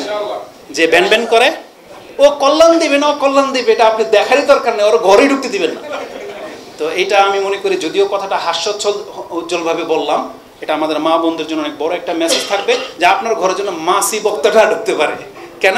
কারণ মাছি বক্তা ঢুকলেই এই যে বলে দিবে যে 3 বার এমনি কিভাবে যেন দেখাইছে, যে এইভাবে 7 বার যদি কেউ ইন্না আতাইনা কাল কাউসার কারো নাম নিয়ে বলে, তার মায়ের নাম নিয়ে বলে, মনে হয় বউ শাশুড়ি দুইটাই তার ভক্ত হয়ে যাবে। তাহলে এই ধরনের বক্তব্য যদি ঘরে চলে, আপনার ঘর কি হবে আপনি বুঝেন। তা আমি প্রথম যে পয়েন্টটা আপনার কাছে তুলে ধরতে চেয়েছি, দাওয়াতি কাজ করতে হলে প্রথম থাকতে হবে হক, যা আমি হকের দাওয়াত দেব। এমনি এমনি কথাগুলো বলি নাই, যত শেষের দিকে যাব আপনি দেখতে পাবেন তত গুরুত্ব তত বেশি বিপদ। কারণ আজকে আমরা দাওয়াতি কাজ করতেছি, রাসূল সাল্লাল্লাহু আলাইহি ওয়াসাল্লাম কি বলেছেন, কেউ যদি কাউকে গুমরাহ করে, কোরআন আয়াত আছে না, আপনারা বলবেন রব্বানা ইন্নানা আতানা সাদাতানা ওয়া কুবারানা ফাআদাল্লুনা সাবিলা। আল্লাহ আমাদের এই বড়দের কথা শুনেছিলাম, নেতাদের কথা শুনেছিলাম, এরা আমাদেরকে গুমরাহ করছে, কিন্তু কিয়ামতের মাঠে আমাকে ফাঁসাই দিয়ে কি আপনি বাঁচতে পারবেন? আল্লাহ কি কথা বলছে, তাহলে এখন নেতাকে ধরো, ওকে ছাড়ো, এটা বলবেন? বরং জালালউদ্দিন কাসিমি হাফেজাউল্লাহর বক্তব্যে শুনেছিলাম, ওই যে কোরআনে একটা আয়াত আছে যে এদেরকে জাহান্নামে ফেলা হবে কুবকিবু। কুবকিবু শব্দটা আছে কোরআন কোন আয়াতের জন্য আমি ভুলে গেছি, এখন হঠাৎ করে মনে পড়লো, তাই বলছে যে কুবকিবু শব্দটা আল্লাহ যে কেন ব্যবহার করেছেন, পীরদেরকে এবং পীররা যাদেরকে গুমরাহ করেছে এদেরকে জাহান্নামে কিভাবে ফেলা হবে জানেন? আমি কেন কাফেরদের কথা বললাম না, কাফেরদের নিয়ে টপিক্সের করা দরকারই নেই, কারণ আপনি জানেন কাফের নেতা কি আর প্রজা কি সবই কি জাহান্নাম। কিন্তু পীরদের কথা কেন বললাম, কারণ তারাই ধর্মের নামে সবচেয়ে বাতিল কিছু এই জাতির কাছে পেশ করেছে। তাহলে যেটা বাতিল পীর ধরে নেন, এদের কাছে আবার হক পীর বাতিল পীর আছে না, আচ্ছা আপাতত বাতিলটা ধরে নেন, একটা বাতিল পীরকে কি করা হবে, প্রথমে জাহান্নামে ফেলা হবে। এখন একে যারা অনুসরণ করেছে তাদের প্রত্যেককে এক এক করে এনে এর উপরে ফেলা হবে। আচ্ছা বলেন তো দেখি পার্থক্যটা কি? ধরেন এটা একটা জাহান্নামের টিম, ধরেন একটা মরা মুরগি এতগুলো জমছে, আপনি একবারে ধাক্কা দিয়ে গর্তে ফেলে দিলেন, আর একটা কি করলেন, একটা একটা করে একটার উপরে একটা ফেললেন। কি পার্থক্য দুইটার মধ্যে? ওই যে নিচে যেটা পড়বে ওরা শাস্তির উপরে শাস্তি, বুঝেন? এই জন্য আল্লাহ বলেছেন যেই সমস্ত মানুষ কাউকে গুমরাহ করেছে, যত মানুষ গুমরাহ হবে এই নেতাটাকে প্রথম ফেলানো হবে, ওর উপরে একটা একটা করে ফেলানো হবে, এইভাবে এইভাবে কুবকিবু বলা হয়েছে, মানে যতগুলোর ভার সব ওর উপরে, এদিক সেদিক পড়বে না। এই জন্য নেতা যত বড় বিপদে, তার অনুসারীরাও কিন্তু বিপদে। এই জন্য আপনি ভাববেন না যে আমি যা খুশি তা নিয়ে নিলাম আর বলে দিলাম, ফেসবুক পেয়ে গেছেন, কোনো বাধা নিষেধ নাই, আপনি দাওয়ার নামে যা খুশি তা চালিয়ে দিবেন, এটার জের কিন্তু আপনাকে নিতে হবে। কারণ আপনার দ্বারা যদি কোনো ব্যক্তি গুমরা হয় এটা খুব মারাত্মক। যেমন আপনার দ্বারা যদি কোনো ব্যক্তি হেদায়েত পায় সেটা যেমন আপনার জন্য কল্যাণকর, কিন্তু গুমরা হলে কিন্তু সেটাও বড় মারাত্মক পর্যায়ে। আর আমি জানি যে এই কথাগুলো আপনি জানেন। তো এবার আসুন আমি দ্বিতীয় পয়েন্টের দিকে চলে যাই। এই দাওয়াতি কাজটা কেমন কাজ? এই যে আমরা আজকে হুজুররাই শুধু দাওয়াত দেব, কেমন কাজ যদি আমাদের দিকে তাকান তাহলে আমি বলবো খুব খুব ভালো কাজ। কেন? এতে অনেক অর্থর মালিক হওয়া যায় বা আপনি সচ্ছল হইতে পারবেন সহজে, এটা এমন কাজ। কিন্তু এই দৃষ্টিভঙ্গি থেকে আপনি দেখবেন, এই দৃষ্টিভঙ্গি থেকে দেখবেন না। কেন দেখবেন না জানেন? শুধু ওয়াজ মাহফিল দেখলে চলবে না। ওয়াজ মাহফিল বাংলার জমিনে কয় মাস হয়? 6 মাস, মাত্র 3-4 মাস হয়, তাই না? 4 মাস। ধরেন একজন ব্যক্তি ওয়াজের মাহফিলে 4 মাস কাজ করে, বাকি কয় মাস বাকি থাকে তার? 8 মাস। সে 8 মাস কি সে কিভাবে চলে? যে তার ইনকাম নাই, বললেন যে ওয়াজ মাহফিল ইনকাম, দাওয়াতি কাজে ইনকাম 4 মাস, তাইলে বাকি 8 মাস। তার মানে এটা মূল ফোকাস না। এজন্য এই দৃষ্টিভঙ্গি থেকে আপনাকে বলি নাই যে দাওয়াতি কাজটা কেমন, বরং আপনাকে আপনার রবের দৃষ্টিভঙ্গি থেকে বুঝতে হবে। আমাদের বাংলার জমিনে ওয়াজ করে টাকা পাওয়া যায় সেটা ভিন্ন একটা সাবজেক্ট, এটা আল্লাহর এক্সট্রা একটা দয়া বা এক্সট্রা একটা অনুগ্রহ ধরে নেন, এক্সট্রা। কিন্তু পুরো বিশ্বের মুসলিম যারা দাওয়াতি কাজ করে, মসজিদের ইমামরা যারা দার্স দেয় আপনাদেরকে শিখায়, দাওয়াতি কাজ কিনা? তাহলে তাদের আমাদেরকে বাদ দেন, তাদের দিকে তাকায় কথা বলেন যে আপনার মসজিদের ইমাম সে যেই হোক, আরবি শেখাচ্ছে, দাওয়াত দিচ্ছে, একটা হাদিস বলতেছে, আপনি তার দিকে তাকায় কথা বলেন। আল্লাহর দৃষ্টিভঙ্গিতে দাওয়াতি কাজটা কেমন? আমি জানি যে এখানে সবাই মুসলিম, আর যেহেতু দাওয়াত আল্লাহর দিকে, সত্যের দিকে দাওয়াত, নিঃসন্দেহে আমি বিনা ব্যাখ্যায় বলতে পারি যে আপনারা সবাই মেনে নেবেন যে এর চাইতে উত্তম আর কোনো কাজ হতেই পারে না। ব্যাপারটা কি তাই না? নাকি এটার ব্যাখ্যার প্রয়োজন আছে?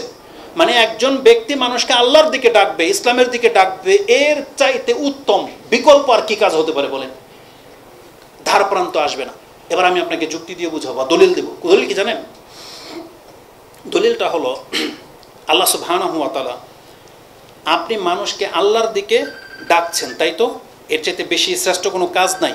এই কথাটা স্বয়ং আল্লাহ সুবহানাহু ওয়া তাআলা বলেছেন। আল্লাহ কি কোরআনে সে আয়াত বলে নাই? আল্লাহ কি বলেছেন? ওমান আহসানু কাওলাম মিম্মান দাআ ইলাল্লাহ ওয়া আমিলা সালিহান ওয়া ক্বালা ইন্নানি মিনাল মুসলিমিন। এই কথাটা আমাদের রব বলেছেন। ওই ব্যক্তির চাইতে উত্তম আর কে হতে পারে যে মানুষকে আল্লাহর দিকে ডাকে এবং সে নিজে সৎ কাজ করে এবং সে বলে যে আমি মুসলিম, তার মানে আল্লাহর দিকে ডাকতে হবে আপনাকে মুসলিম পরিচয়। ইহুদি খ্রিস্টানরাও কিন্তু মানুষকে আল্লাহর দিকে ডাকতে পারে। ইউরোপের খ্রিস্টানরা কিভাবে ডাকে জানি না, তবে বাংলাদেশের খ্রিস্টানরা আপনাকে কিন্তু ঈসার দিকে ডাকবে না। এরা খুব চালাক, তারা আল্লাহর রূপ নিয়ে আপনাকে ডাকবে, কিন্তু তারা বলবে যে ঈসাও আল্লাহ, ওইভাবে বলবে, কিন্তু আল্লাহকে অস্বীকার করে ডাকবে না আপনাকে, আল্লাহকে স্বীকার করেই ডাকবে। কাদিয়ানিরা আল্লাহকে স্বীকার করেই আপনাকে ডাকবে, যে ওরাও আল্লাহর দিকে আপনাকে ডাকে। তাহলে যেহেতু কাদিয়ানি আল্লাহর দিকে ডাকে, তাহলে আপনি কি এখন তার অনুসারী হয়ে যাবেন যে সে তো আল্লাহর দিকে ডাকে? আল্লাহ কি বলেছেন? ওয়াকালা ইন্নানি মিনাল মুসলিমিন, আমি মুসলিমদের অন্তর্ভুক্ত। আর মুসলিম মানে মুহাম্মদুর রাসূলুল্লাহ সাল্লাল্লাহু আলাইহি সাল্লামের অনুসারী। তো যেই ব্যক্তি আল্লাহর দিকে ডাকে, এটা আল্লাহ নিজেই বলেছেন যে তার চাইতে উত্তম কাজ আর কারো নাই। তাহলে এখান থেকে আপনাকে বুঝতে হবে যে দাওয়াতি কাজ এটা কত শ্রেষ্ঠ কাজ। আর এই কথাটাকে আমি আরো শক্তিশালী করে দিচ্ছি আল্লাহ সুবহানাহু ওয়া তাআলার সুন্নাহ দিয়ে। সেটা কি? আল্লাহ সুবহানাহু ওয়া তাআলা এই পৃথিবীতে তার পক্ষ থেকে মেসেঞ্জার পাঠানোর প্রয়োজন বোধ করেছেন শুধুমাত্র মানুষকে আল্লাহর দিকে দাওয়াত দেওয়ার ক্ষেত্রে। কোনো একজন রাসূলকেও পৃথিবীতে বিজ্ঞান শেখানোর জন্য পাঠায়নি, একজন রাসূলকেও না। একজন রাসূলকেও দুনিয়ার রাষ্ট্রের নায়ক হওয়ার জন্য, মানে ক্ষমতা দখল করে গিয়ে এর জন্য এই মেসেজটা দিয়ে পাঠায়নি। অনেক নবীকে আল্লাহ সুবহানাহু ওয়া তাআলা রাষ্ট্র ক্ষমতা দিয়েছেন, নায়ক করেছেন, বাদশাহ করেছেন, কিন্তু এটা আল্লাহর মূল মেসেজ ছিল না। আল্লাহর মূল মেসেজ হচ্ছে তারা তোমার জাতিকে আমার ইবাদতের দিকে ডাকো, আমার দিকে ডাকো। এটা ছিল আল্লাহ সুবহানাহু ওয়া তাআলার মূল মেসেজ। তার মানে আল্লাহ তার রাসূলদেরকে শুধুমাত্র তার দাওয়াতের ক্ষেত্রে ব্যবহার করেছেন। এটা প্রমাণ করে যে আল্লাহর দিকে মানুষকে ডাকা এটার চাইতে উত্তম আর কোনো কাজ হতে পারে না, যেই কাজটা করে গেছেন আমাদের নবী মুহাম্মদুর রাসূলুল্লাহ সাল্লাল্লাহু আলাইহি ওয়াসাল্লাম। আপনাকে তার লাইফ থেকে এটা নিতে হবে। মুহাম্মদুর রাসূলুল্লাহ সাল্লাল্লাহু আলাইহি ওয়াসাল্লামকে আল্লাহ কি বলেছেন জানেন? হে নবী, তিনি তো রাসূল, তাই না? একটা গুণ তার, এটা তিনি নবী। তারপরে বলেছেন আপনাকে আমি পাঠিয়েছি মুবাশশিরান ওয়া নাযীরা, আপনি হচ্ছেন সুসংবাদদাতা, আপনি হলেন সতর্ককারী, ও দাইয়ান ইলাল্লাহ, এবং আপনি হলেন আল্লাহর পক্ষ থেকে একজন দায়ী, আহ্বানকারী। দাওয়াত দেওয়ার জন্যই আপনাকে পৃথিবীতে বিশেষ করে পাঠানো হয়েছে। তার মানে সুসংবাদদাতা, সতর্ককারী। আর আল্লাহর রাসূলকে আল্লাহ বলেছেন এটা আপনার একটা নাম, আপনি হলেন দায়ী। তো এটা হচ্ছে রাসূলুল্লাহ সাল্লাল্লাহু আলাইহি সাল্লামের একটা গুণ, যেটা তার কাজ। আর ওই কাজটা সবচেয়ে শ্রেষ্ঠ কাজ, যেটা এই আয়াতগুলো দিয়ে আমি আপনার কাছে প্রমাণ করলাম।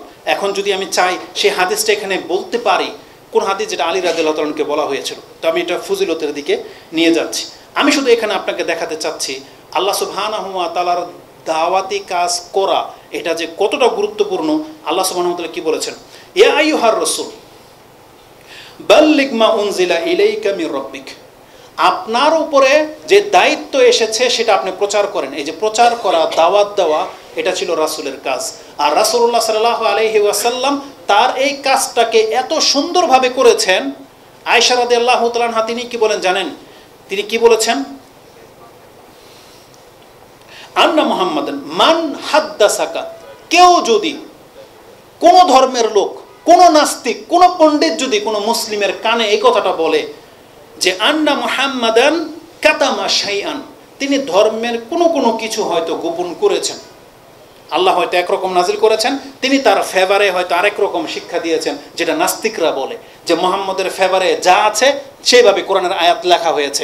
এই নাস্তিকদের জবাবের জন্য আপনাকে এটা জানতে হবে। আয়েশা রাদিয়াল্লাহু তাআলা আনহা তিনি বলেন, তোমাকে যদি কেউ বলে যে দাওয়াতে কাজে এসে মুহাম্মদ সাল্লাল্লাহু আলাইহি সাল্লাম কোনো কিছুকে গোপন করেছেন, শাইআন মিম্মা আনজালাল্লাহু আলাই, যে আল্লাহ তার উপরে নাজিল করেছিল কিন্তু তার বিপক্ষে যাওয়ার কারণে সেটাকে গোপন করে দিয়েছেন, আয়েশা রাদিয়াল্লাহু তাআলা তিনি বলেন ফাকাদে কাযাবা, তাহলে এই ব্যক্তিটা হচ্ছে সবচেয়ে বড় মিথ্যু।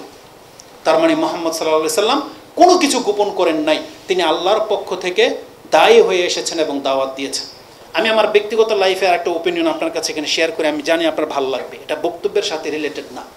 আমি মাঝে মাঝে ভাবি, আচ্ছা এমনও তো হতে পারে, হ্যাঁ, এই যে নাস্তিকরা যেগুলো বলে যে মুহাম্মদ সাল্লাল্লাহু আলাইহি সাল্লাম নামের একটা কাল্পনিক কোনো ব্যক্তি, সে হয়তো মানুষকে ভালো কিছু থিওরি দিয়েছে কিন্তু পুরো বেনিফিটটা সে নিয়েছে। কিন্তু আমি যখন নামাজে দাঁড়াই, আমি যখন ওযু করি, যখন আমি তাসবিহগুলো পড়ি সুবহানাল্লাহ, আলহামদুলিল্লাহ, আল্লাহু আকবার, তখন এটা আমার অন্তর গেঁথে যায় এবং বুঝতে পারি যে মুহাম্মদ সাল্লাল্লাহু আলাইহি সাল্লাম হচ্ছে চূড়ান্ত সত্য এবং আল্লাহ একজন আছেই আছে। কিভাবে জানেন? আচ্ছা বলেন তো দেখি, প্রত্যেকটা সূক্ষ্মভাবে কোনো একটা কোম্পানির মালিক, কোনো একজন দালাল, কোনো একজন ডিলার, দেখবেন ও যত ইখলাসের সাথে কাজ করুক তাতে তার বেনিফিট থাকেই থাকে, মানে তার একটা কৃতিত্ব প্রশংসা থাকেই থাকে। কিন্তু একজন ব্যক্তি সে আমাদেরকে দাওয়াত দিচ্ছে যে তুমি প্রতিনিয়ত সুবহানাল্লাহ, আলহামদুলিল্লাহ, আল্লাহু আকবার বলবে, যেখানে তার কোনো অংশ নাই, তার কোনো নাম নাই, তার কোনো কৃতিত্ব নাই, এখানে মানে তার কোনো আলোচনাই নেই। মুহাম্মদ সাল্লাল্লাহু আলাইহি সাল্লাম এটা তার নামের জিকিরও না, তিনি বলতেছেন তুমি সুবহানাল্লাহ বলো। তাহলে সুবহানাল্লাহ মানে আল্লাহর পবিত্রতা ঘোষণা করতে বলছেন। এমন একজনকে, কেউ না কেউ একজন আছে, এমন একজনের যিনি তার পক্ষ থেকে নাজিল হয়েছেন। আমি যখন ওযু করি, ওযু এই যে সিস্টেমটা, একটা মানুষের পক্ষে কোনোদিন এটা সম্ভব না এইভাবে একটা খামাখাই বসে বসে একটা ইবাদত বানায় ফেলবে, যে এভাবে প্রথমে হাতে মুখ দিতে হয়, 3 বার মুখ দিতে হয়, পুরোটা হাত ধুইতে হয়, মাথা মাসা করতে হয়, তার পা ধুইতে, এটা নিজে বানিয়েছে। আপনি ইসলামের প্রত্যেকটা ইবাদতকে সামনে রাখেন, আপনি দেখতে পাবেন এই সিস্টেম এটা কোনো মানুষের আবিষ্কার করা সম্ভবই না। আল্লাহু আকবার থেকে সালাম ফিরানো পর্যন্ত কোথায় কি বলতে হয় এখানে মুহাম্মদ সাল্লাল্লাহু আলাইহি সাল্লামের একটাও কোনো ক্রেডিট নাই। তার দিকে সে কিছু বলেনি যে আমার সম্পর্কে একটু বলুন। দুরুদের মধ্যে তার উপরে দুরুদ পড়তে হয়, এটা আল্লাহ আমাদেরকে শিখিয়েছে, এটা তোমাদের কল্যাণ, এটা মুহাম্মদের কিছু না। কারণ তাকে যে মর্যাদা দেওয়ার আল্লাহ দিয়ে দিয়েছেন, এখন তুমি যদি বলো আল্লাহুম্মা সাল্লি আলা মুহাম্মদ, তাহলে এটা মুহাম্মদের উপরে যেমন যাবে তোমার উপরে আর 10 বার নাজিল হবে, বুঝেন? তার মানে পুরোটা আমাদের ক্রেডিট। তখন আমি আশ্চর্য হয়ে যাই যে মুহাম্মদুর রাসূলুল্লাহ সাল্লাল্লাহু আলাইহি সাল্লাম তিনি আল্লাহর রাসূল, কারণ তিনি নিজের দিকে একটা কথাও বলে নাই যে আমাকে স্মরণ করো, আমাকে ডাকো। বরং ওই যে হাদিস, একজন বাচ্চাকে আব্দুল্লাহ ইবনে আব্বাসকে রাসূল কি বলেছিলেন, ইয়া গোলাম ইন্নী উআল্লিমুকা কালিমাত ইহফাজিল্লাহ ইহফাজুক। তার মানে তিনি বলতেছেন ইজা সাআলতা ফাসআলিল্লাহ, বলেন না যে আমার কাছে আসবে, বলতে তুমি আল্লাহর কাছে চাইবা। ইজা ইসতাআনতা ফাসতাইন বিল্লাহ, তোমার যখন সাহায্যের প্রয়োজন হবে কার কাছে সাহায্য চাইবা? আল্লাহর কাছে। কিন্তু আমরা হলে কি বলতাম, আমার খানকায় আইসেন, তাই না? নাইলে বলতাম মরে গেলে আমার মাজারটা একটু জিয়ারত করে যায়। এটা হচ্ছে ব্যক্তির দিকে ডাকা, যেটা হিন্দুরা করে। এটা হচ্ছে ব্যক্তির দিকে ডাকা, যেটা কবর মাজার পূজারীরা করে। কিন্তু মুহাম্মদুর রাসূলুল্লাহ সাল্লাল্লাহু আলাইহি সাল্লাম এই দাওয়াত দিয়ে যাননি, তিনি হকের দিকে দাওয়াত দিয়ে গেছেন। তাআলা কুল্লি হাল। তাহলে আল্লাহ সুবহানাহু ওয়া তাআলা তার দিকে দাওয়াতি কাজ করা, এটা হলো সব থেকে শ্রেষ্ঠ কাজ, এবং এটা আপনার আমার নাজাতের কাজ।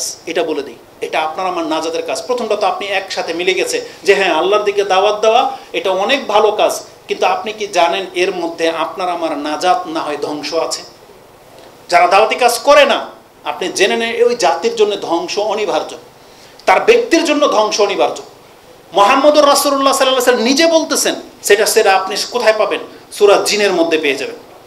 সূরা জিনে আল্লাহ বলেছেন, হে নবী আপনি বলে দেন, কুল ইন্নী লা ইউজিরানি মিনাল্লাহি আহাদুন, হে নবী আপনি বলে দেন আল্লাহর কাছ থেকে আমাকে মুক্ত করার মতন পৃথিবীতে একটা মানুষও নাই, একটা জিন বা কেউ নাই, যে আল্লাহ যদি আমাকে ধরে আমাকে কেউ মুক্ত করে দিবে, এই পৃথিবীতে কেউ নাই। তবে আমি মুহাম্মদ কিভাবে মুক্তি পাবো?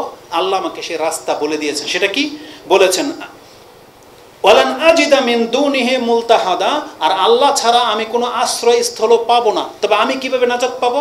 আল্লাহ আমাকে বলে দিয়েছেন, ইল্লা বালাগাম মিনাল্লাহি ওয়া রিসালাতিহি, আপনার পক্ষে, আপনার কাছে আপনার রবের পক্ষ থেকে যে দাওয়াত এসেছে, যে দায়িত্ব এসেছে, যদি আপনি এই রিসালাতের দাওয়াতি কাজ করেন, তাহলে এটাই একমাত্র আপনার নাজাতের পথ।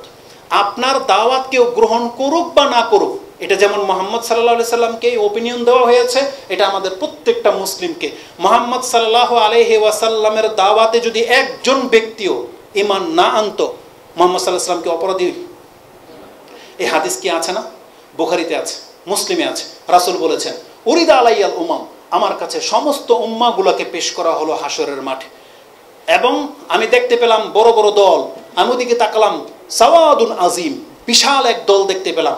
ফাযান্নু আন্নাহু আনা ওয়া উম্মতি, আমার ধারণা হলো যেটা আমি এবং আমার উম্মত, কিন্তু আমাকে বলা হলো হাজা মুসা ওয়া কাউমা, এটা হচ্ছে মুসা এবং তার জাতি। বরং আপনি এই দিকে তাকান, আমি দেখলাম তার চাইতে বড় একটা দল, এবং তখন আমাকে বলা হলো এটা আপনি এবং এটা আপনার উম্মাহ, এবং এর মধ্যে এমন 70,000 লোক আছে যাদেরকে আল্লাহ বিনা শাস্তিতে বিনা প্রশ্নে জান্নাত দিয়ে দিবেন। ওই হাদিসের মধ্যে কি আছে? রাসূল সাল্লাল্লাহু আলাইহি ওয়াসাল্লাম বলেছেন, ওয়ারাইতু নাবিয়ান লাইসা মাহু আহাদুন, আমি এমন নবীকে দেখেছি যার সাথে একজন অনুসারীও ছিল না। তার মানে সেই নবীকে দাওয়াতি কাজ করে নাই?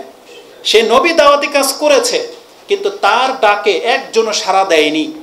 কি মনে করেন আল্লাহ তাকে শাস্তি দেবে? সে অপরাধী? অপরাধী না।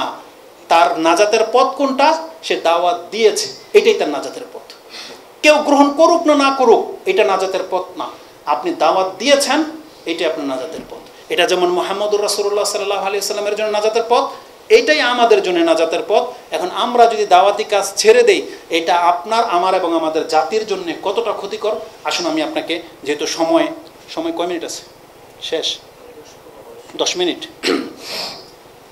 আচ্ছা 10 মিনিট, 10 মিনিটের মধ্যে আমি দাওয়াতি কাজের মূল জিনিসটা আপনার কাছে পেশ করি। এই আলোচনাটা যে করলাম, এই পয়েন্টটা কি ছিল, যে আপনি দাওয়াতি কাজটাকে কিভাবে নিচ্ছেন, কেমন, এটা আমি আপনাকে প্রমাণ করতে চেয়েছি।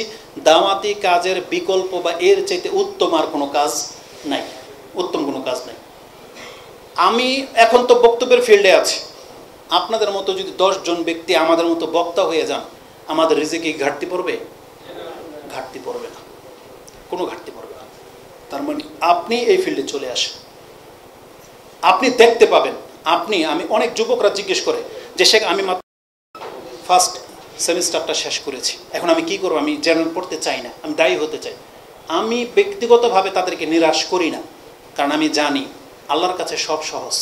শুধু আপনার টিকবেন কিনা, আপনার সংসার চলবে কিনা, নাহলে আপনি এখনই লেগে যান। আপনার দ্বারা একজন স্কলার হওয়া সম্ভব, যে বয়সে আছেন। আপনার দ্বারা একজন বক্তা হওয়া, আল্লাহর দিকে ডাকা, দাওয়াতি কাজ করা সম্ভব। এবং আমি আপনাকে এটা বলতে পারি, ইনশাআল্লাহুল আজিজ, আপনার রিজিক এখনকার চাইতে অনেক বেটার হয়ে যাবে যদি আপনি দাওয়াতি কাজ নেমে যান। কারণ এর মধ্যে রিজিক আছে, এবং এর মধ্যে নাজাত আছে, সম্মান আছে, এর মধ্যে বহু কল্যাণ আছে, যেটা আপনি নামলে বুঝতে পারবেন। হয়তো প্রথম আপনাকে কেউ চিনবে না, হয়তো প্রথম আপনার কষ্ট হবে, তবে জেনে নেন আপনি কোনোদিন লাঞ্ছিত হবেন না, এই দুনিয়াতেও না, আর পরকালেও না, ইনশাআল্লাহ। এই জন্য দাওয়াতি কাজ অত্যন্ত গুরুত্বপূর্ণ। তা আমি মূল পয়েন্টের দিকে চলে যাই। কারা করবে এই দাওয়াতি কাজ? এটা কি শুধুমাত্র আলেমদের দায়িত্ব, শুধু হুজুরদের, বড় বড় সার্টিফিকেট ডিগ্রি যাদের আছে তাদের? এটা তাদের উপরে দায়িত্ব। কেমন দায়িত্ব? নামাজকে যদি আপনি 2 ভাগ করেন, কিছু আছে ফরজ, কিছু আছে কি নফল, সুন্নাহ। যেই ব্যক্তির মতো জ্ঞানী এই জমিনে নাই, তার উপরে দাওয়াতি কাজ করা কি? এটা তার উপরে ফরজ দায়িত্ব। যার কাছে আল্লাহর জ্ঞান আছে আর কারো কাছে নাই, সেই ব্যক্তি মুখ বন্ধ করে থাকতে পারে না, এটা তার উপরে ফরজ দায়িত্ব। কিন্তু যেই জায়গাতে বহু মানুষ দাওয়াতি কাজে লেগে আছে, সেই জায়গায় আমি আর আপনি অংশ নেওয়া, এটা আমাদের উপরে ফরজ না, এটা আমাদের জন্য ফরজে কিফায়া। মানে আমি যদি যাই ভালো, নফল সুন্নাহ হিসেবে। কিন্তু প্রত্যেকের অধিকার আছে, প্রত্যেকের এই জায়গাটা খোলা আছে যে আপনি দাওয়াতি কাজের যোগ্য।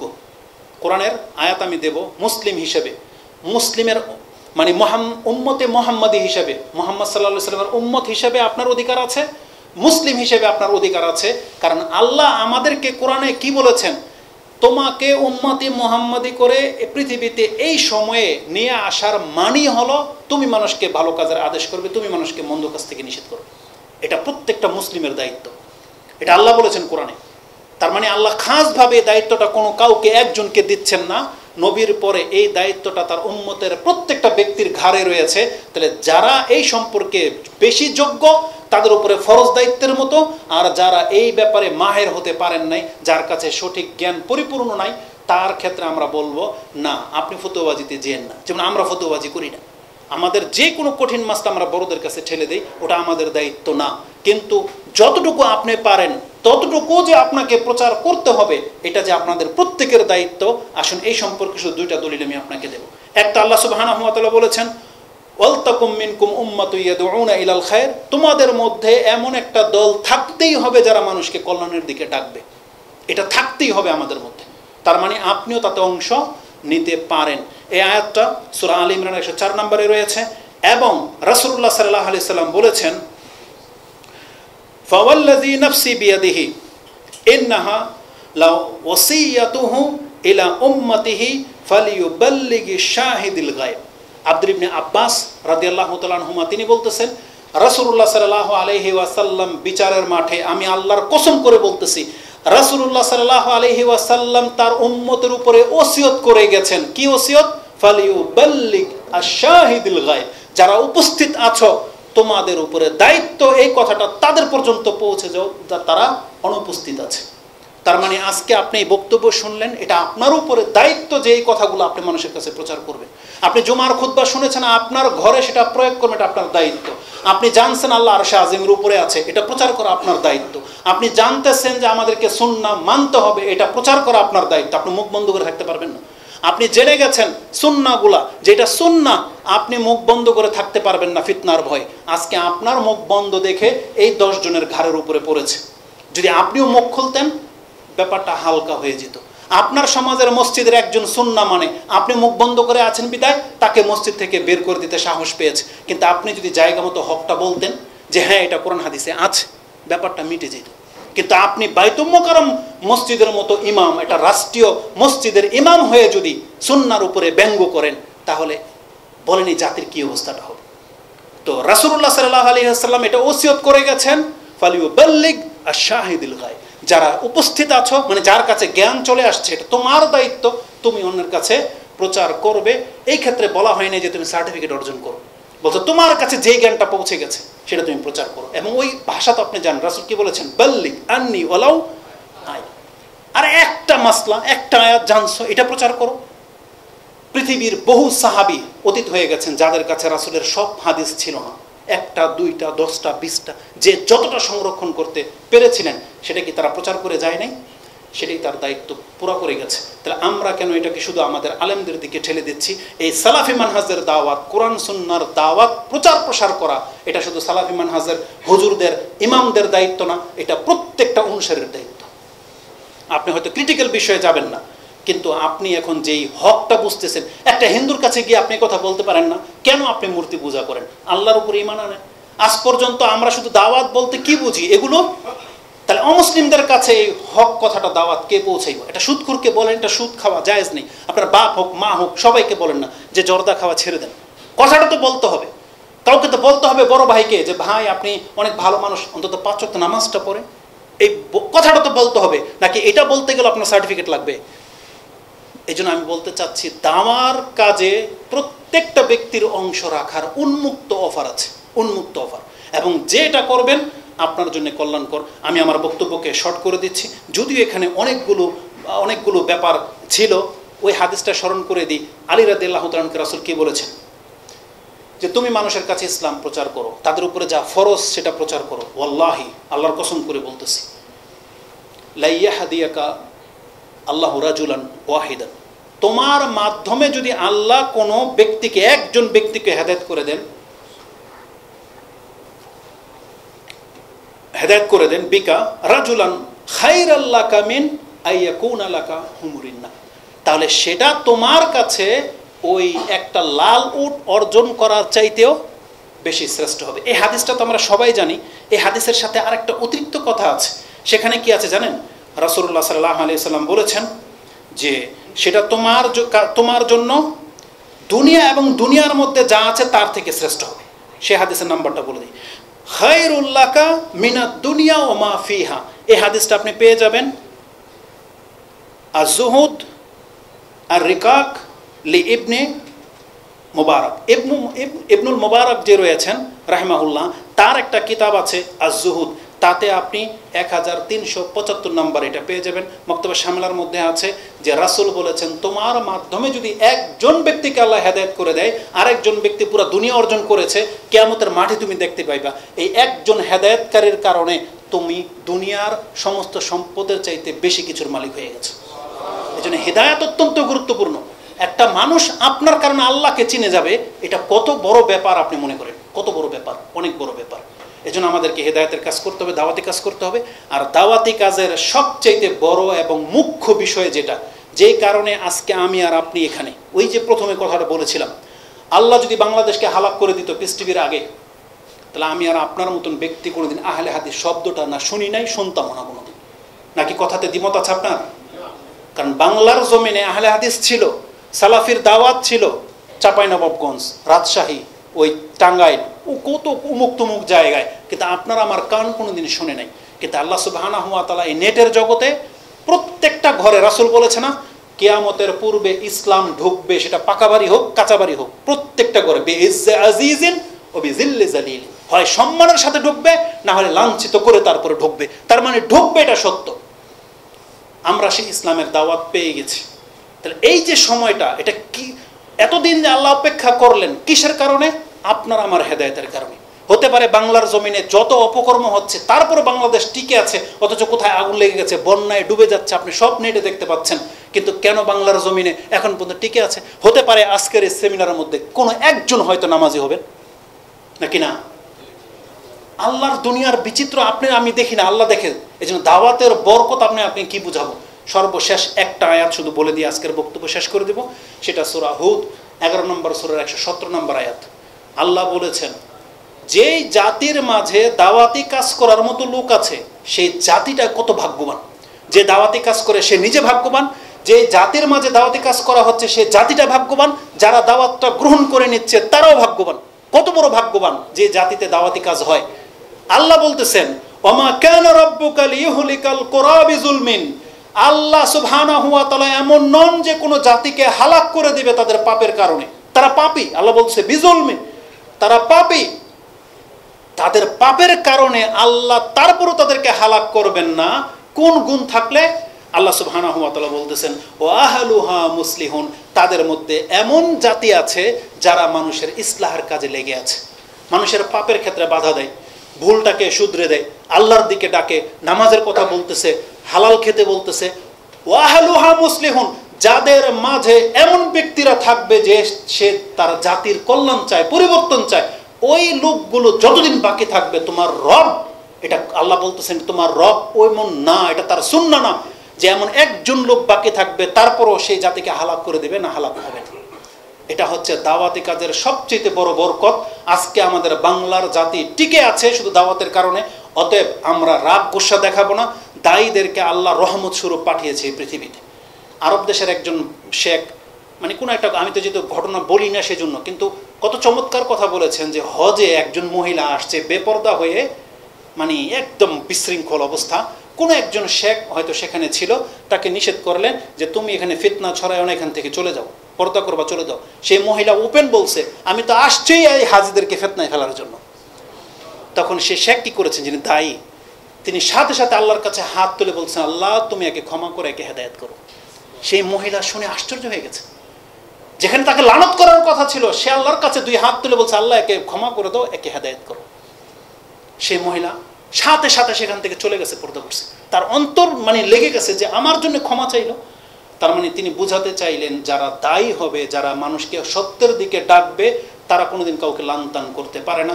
যদি এটা আমাদের ব্যর্থতা যে আমরা বক্তব্যে সবাইকে ঝেড়ে ফেলে দিই, এটা আমাদের ব্যর্থতা। আপনাদেরকে লানতান করি, গালাগালি করি, এটা আমাদের ব্যর্থতা। কিন্তু নবীগণ এমন ছিলেন না। নূহ আলাইহিস সালামকে 950 বছর তারা কষ্ট দিয়েছে, তারপর কোনোদিন বদদুয়া করেননি। মুহাম্মদুর রাসূলুল্লাহ সাল্লাল্লাহু আলাইহি ওয়াসাল্লামের চরিত্র আমাদের সামনে। এজন্য আমরা যারা দায়ী হব, যেটা আমরা হক পেয়ে গেছি, আল্লাহর কাছে দোয়া করে, আল্লাহ তুমি আমাদের ভুল ভ্রান্তিগুলো মাফ করে দাও, আমাদেরকে কোমল হৃদয় উত্তম ভাষী করো আল্লাহ, যাতে আমাদের জাতিদের কল্যাণ আমরা করতে পারি। আমিন ইয়া রাব্বাল আলামিন। সুবহানাকাল্লাহুম্মা রাব্বানা বিহামদিকা আশহাদু আল্লা ইলাহা ইল্লা আনতা আস্তাগফিরুকা ওয়া আতুবু ইলাইক। আসসালামু আলাইকুম ওয়া রাহমাতুল্লাহি ওয়া বারাকাতুহু।